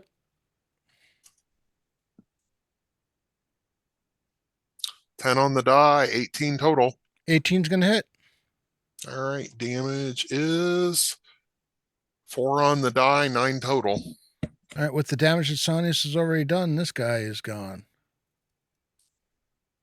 All you, Sanius. Take it home. Help out our little friend there.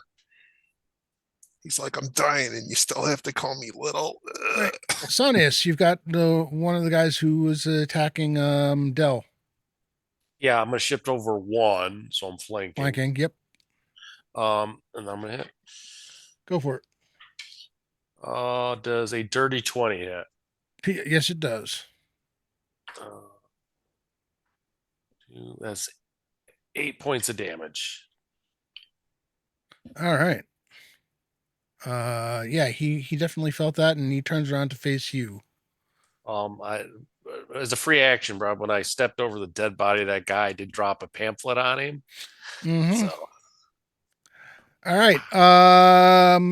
And Dell swings to the one on his, seeing you're taking that guy off his hands, swings at the one on his right. Does hit. Doesn't do a heck of a lot of damage, but he does do some damage. All right. So is it next initiative, and do we have a new roller, correct? New roller. Yes. I am going to go offensive focus as well. Okay. Sonius, roll D10 for me. a 5. They've got an 8.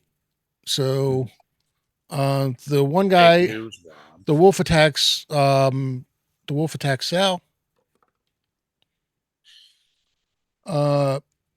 Yeah, that's not going to hit.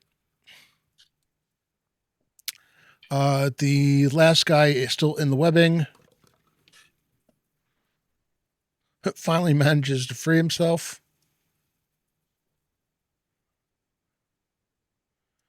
This guy, 10, 15, 20, 25, 30. He's just running 35, 40, 45.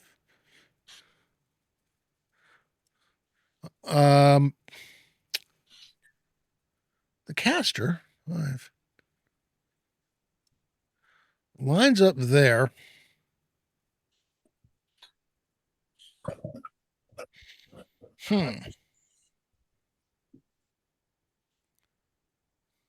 What is that range? I need Lagamundo, Sonius, and Dell to make a dexterity saving throws. He is silenced, by the way. Oh, right, he's silenced. Is the silence was cast in his area or physically on him? Physically on him. Because I think if you cast it on him, he gets a save. Then he gets a saving. Yes, he gets a saving throw for that. Yeah, and he was in the thing, so he's got a negative to his dex save. Yeah. All right.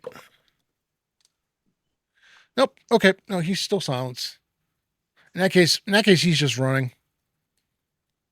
Like maybe he steps forward, he's trying to cast something. Sonya's like, "What? I can't hear you." Actually, you know something?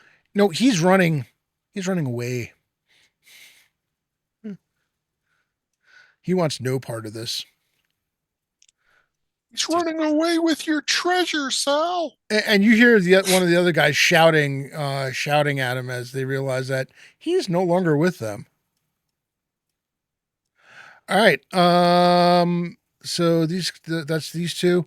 The one attacking Sonius is going to miss. The one attacking Dell. Dell is having a very bad day. Well, Oh. Dell slumps to the ground as the blade hits. And all right, I guess your turn now, right? yep. So let's start with Sal.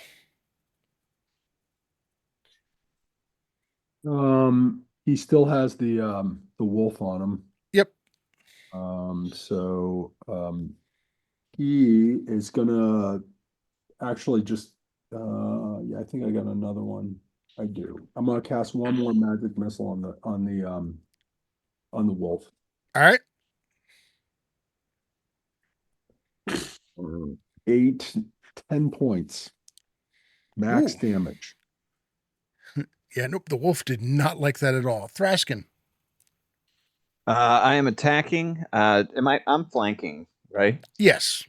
Okay, so I've got flank and I'm offensive focus, so it's +4 to hit. And I rolled a 13. So was that 17 plus 5, 22 That's going to hit. Nice. for 5 points of damage. That's going to be enough. Unfortunate. Oh, that was enough. Yeah, just Gosh, enough.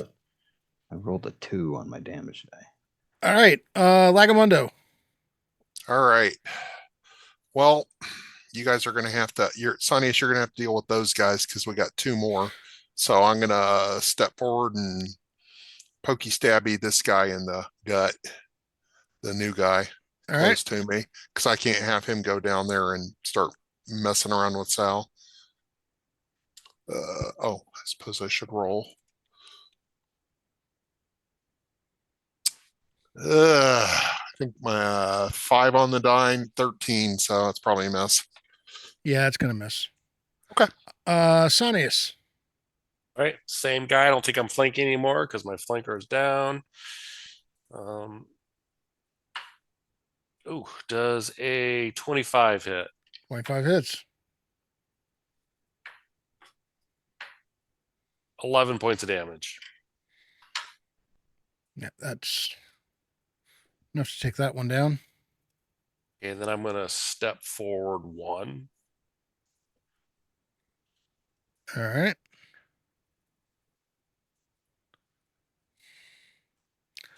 Okay. And you guys won initiatives this round, correct?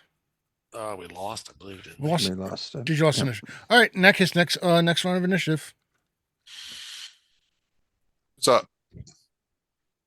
I believe it's Thraskin roll initiative now. I think he's done. I think everyone except Dale, right? Yeah, Dale. I think so. Dale, you're up.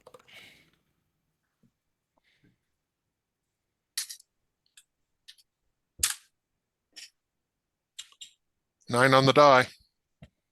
You guys go first. Lagamundo, you want to start off since you got one right there? Sure.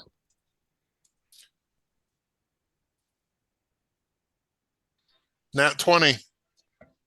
Boom. You guys hear the ta-does when that happens?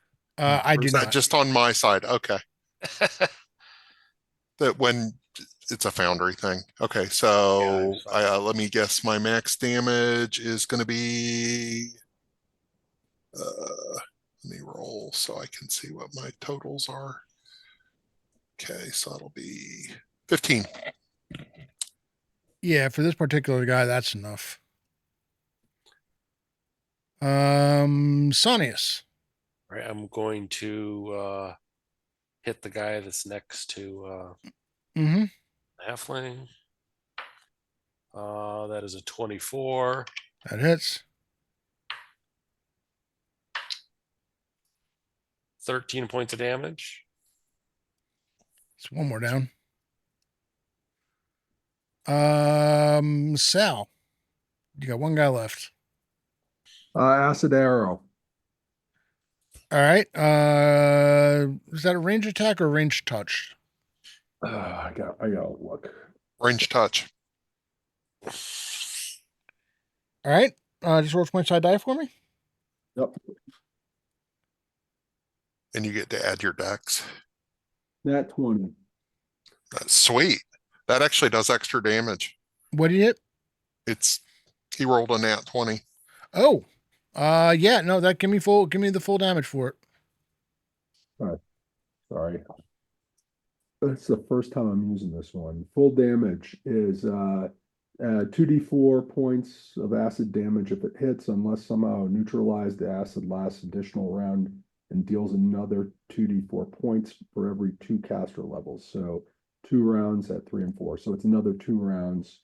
It's 2d4. So you want me to roll? Nope. No, it's gonna be max damage. It's a crit. 8 points. You got 8. Shot it into his mouth or something. Okay. It's just sizzling with acid. So yeah, he's not going to survive the next round anyway. So I'm not going to drag it out because I know that a couple of you need to get going really soon. The caster ran the hell away. So I want to move to Dell and see if he's dead, or just. Dell is not dead. He's just unconscious. I can lay on hands too. But Did the caster, when he was running away in fear, just happen to drop his spell book? I was about to say, I'll run him down if you guys can take care of this clown. I got a move of 40 and I run like the wind. I say like do spell it. book. You know something? I will for the sake of getting Sal more spells, and you're gonna need to remind me that I need to get you his spell book. I'll let Lagamundo run him down because the guy will have silence, so he won't be able to do a damn thing. That's a No. pretty scary thing to be a wizard running with silence on you as some maniac with a halberd chases you down. Who's just wearing robes? He's just like, now, Lagamundo is very predatory, but I approve of it this one time. oh my goodness! All right, so that ends that combat scenario. Let's go back to the main screen. First of all, we are coming upon the end. We do have a giveaway going. It is for a $10 coupon towards any digital product from the Troller Games website. Exclamation point ticket to enter. I do not think we have many entries at the moment, so I urge you to hop on that. Yeah, there we go. And yes, my players, you are all eligible. So, so what you do find out is that, yeah, no, these are very much not followers of Foltus. You realize that the holy symbols that they're carrying are like flimsily made. They no true follower of Foltus would wear anything that is so obviously a forgery or fake. And again, there is a signed letter from someone with the initial V, urging them to cause trouble. Focus in on the Almorian outrage at in terms of supplies not reaching and being forgotten, and do what you can to play it up and see what you can do to. Apparently, these guys decided to take a step further and just take over a town. The town is overjoyed that you are able to rescue it, and Marin is extremely happy to have been, one, that you were able to get some vengeance for her companions, as well as being able to offer her escort home safely. Can I read this letter to the townsfolk in like the square so that they know that there's been people plotting against them and that they can stand up and be free? Yes. Okay, because I don't want somebody to come back here. So yeah, I especially elaborate and make sure you emphasize how left out and blah blah blah, and so that they feel like people are definitely playing against their feelings. So there are a lot of sheep when you read it out loud and then nail it against the a signpost. You do note that there are a lot of sheepish looks from people who obviously bought into the initial outrage, who are regretting their choices, to say the least. I then say to everyone, if you truly want to be free, I show pamphlets. St. Cuthbert is the way. are the pamphlets like, do they have like a little prayer on a strip at the bottom you're supposed to pull off to read your prayer later? Yeah. And I even give one to Dell. I said, the right God, maybe you won't get hit as much. Oh my goodness. All right. With that, I want to thank everyone who came out today and to watch the stream. Thank you, people chatting during the game, prior to it. I want to thank my players for getting together once again. The righteous hands have proven victorious and have taken that much step in terms of helping the crown reassert control of the kingdom, something that has been in question since, well, really, especially since the assassinations occurred. We are going to go. We're going to have a raid soon. I think we are going to be raiding Stronghold D&D. I believe is playing. Let me verify that. Some Sunday D&D. They are, yeah, because I'm pretty sure I know. I think Coco Bunny is actually playing in that game. So we will be raiding into them. In the meantime, we will have the drawing. So please stick around for the drawing. Exclamation point ticket to enter. And for the raid, we do have a raid emote. Let me put some music back on. Don't forget to declare your winner there before you end the stream. Yep. All right, so the winner of the drawing, closing the giveaway now.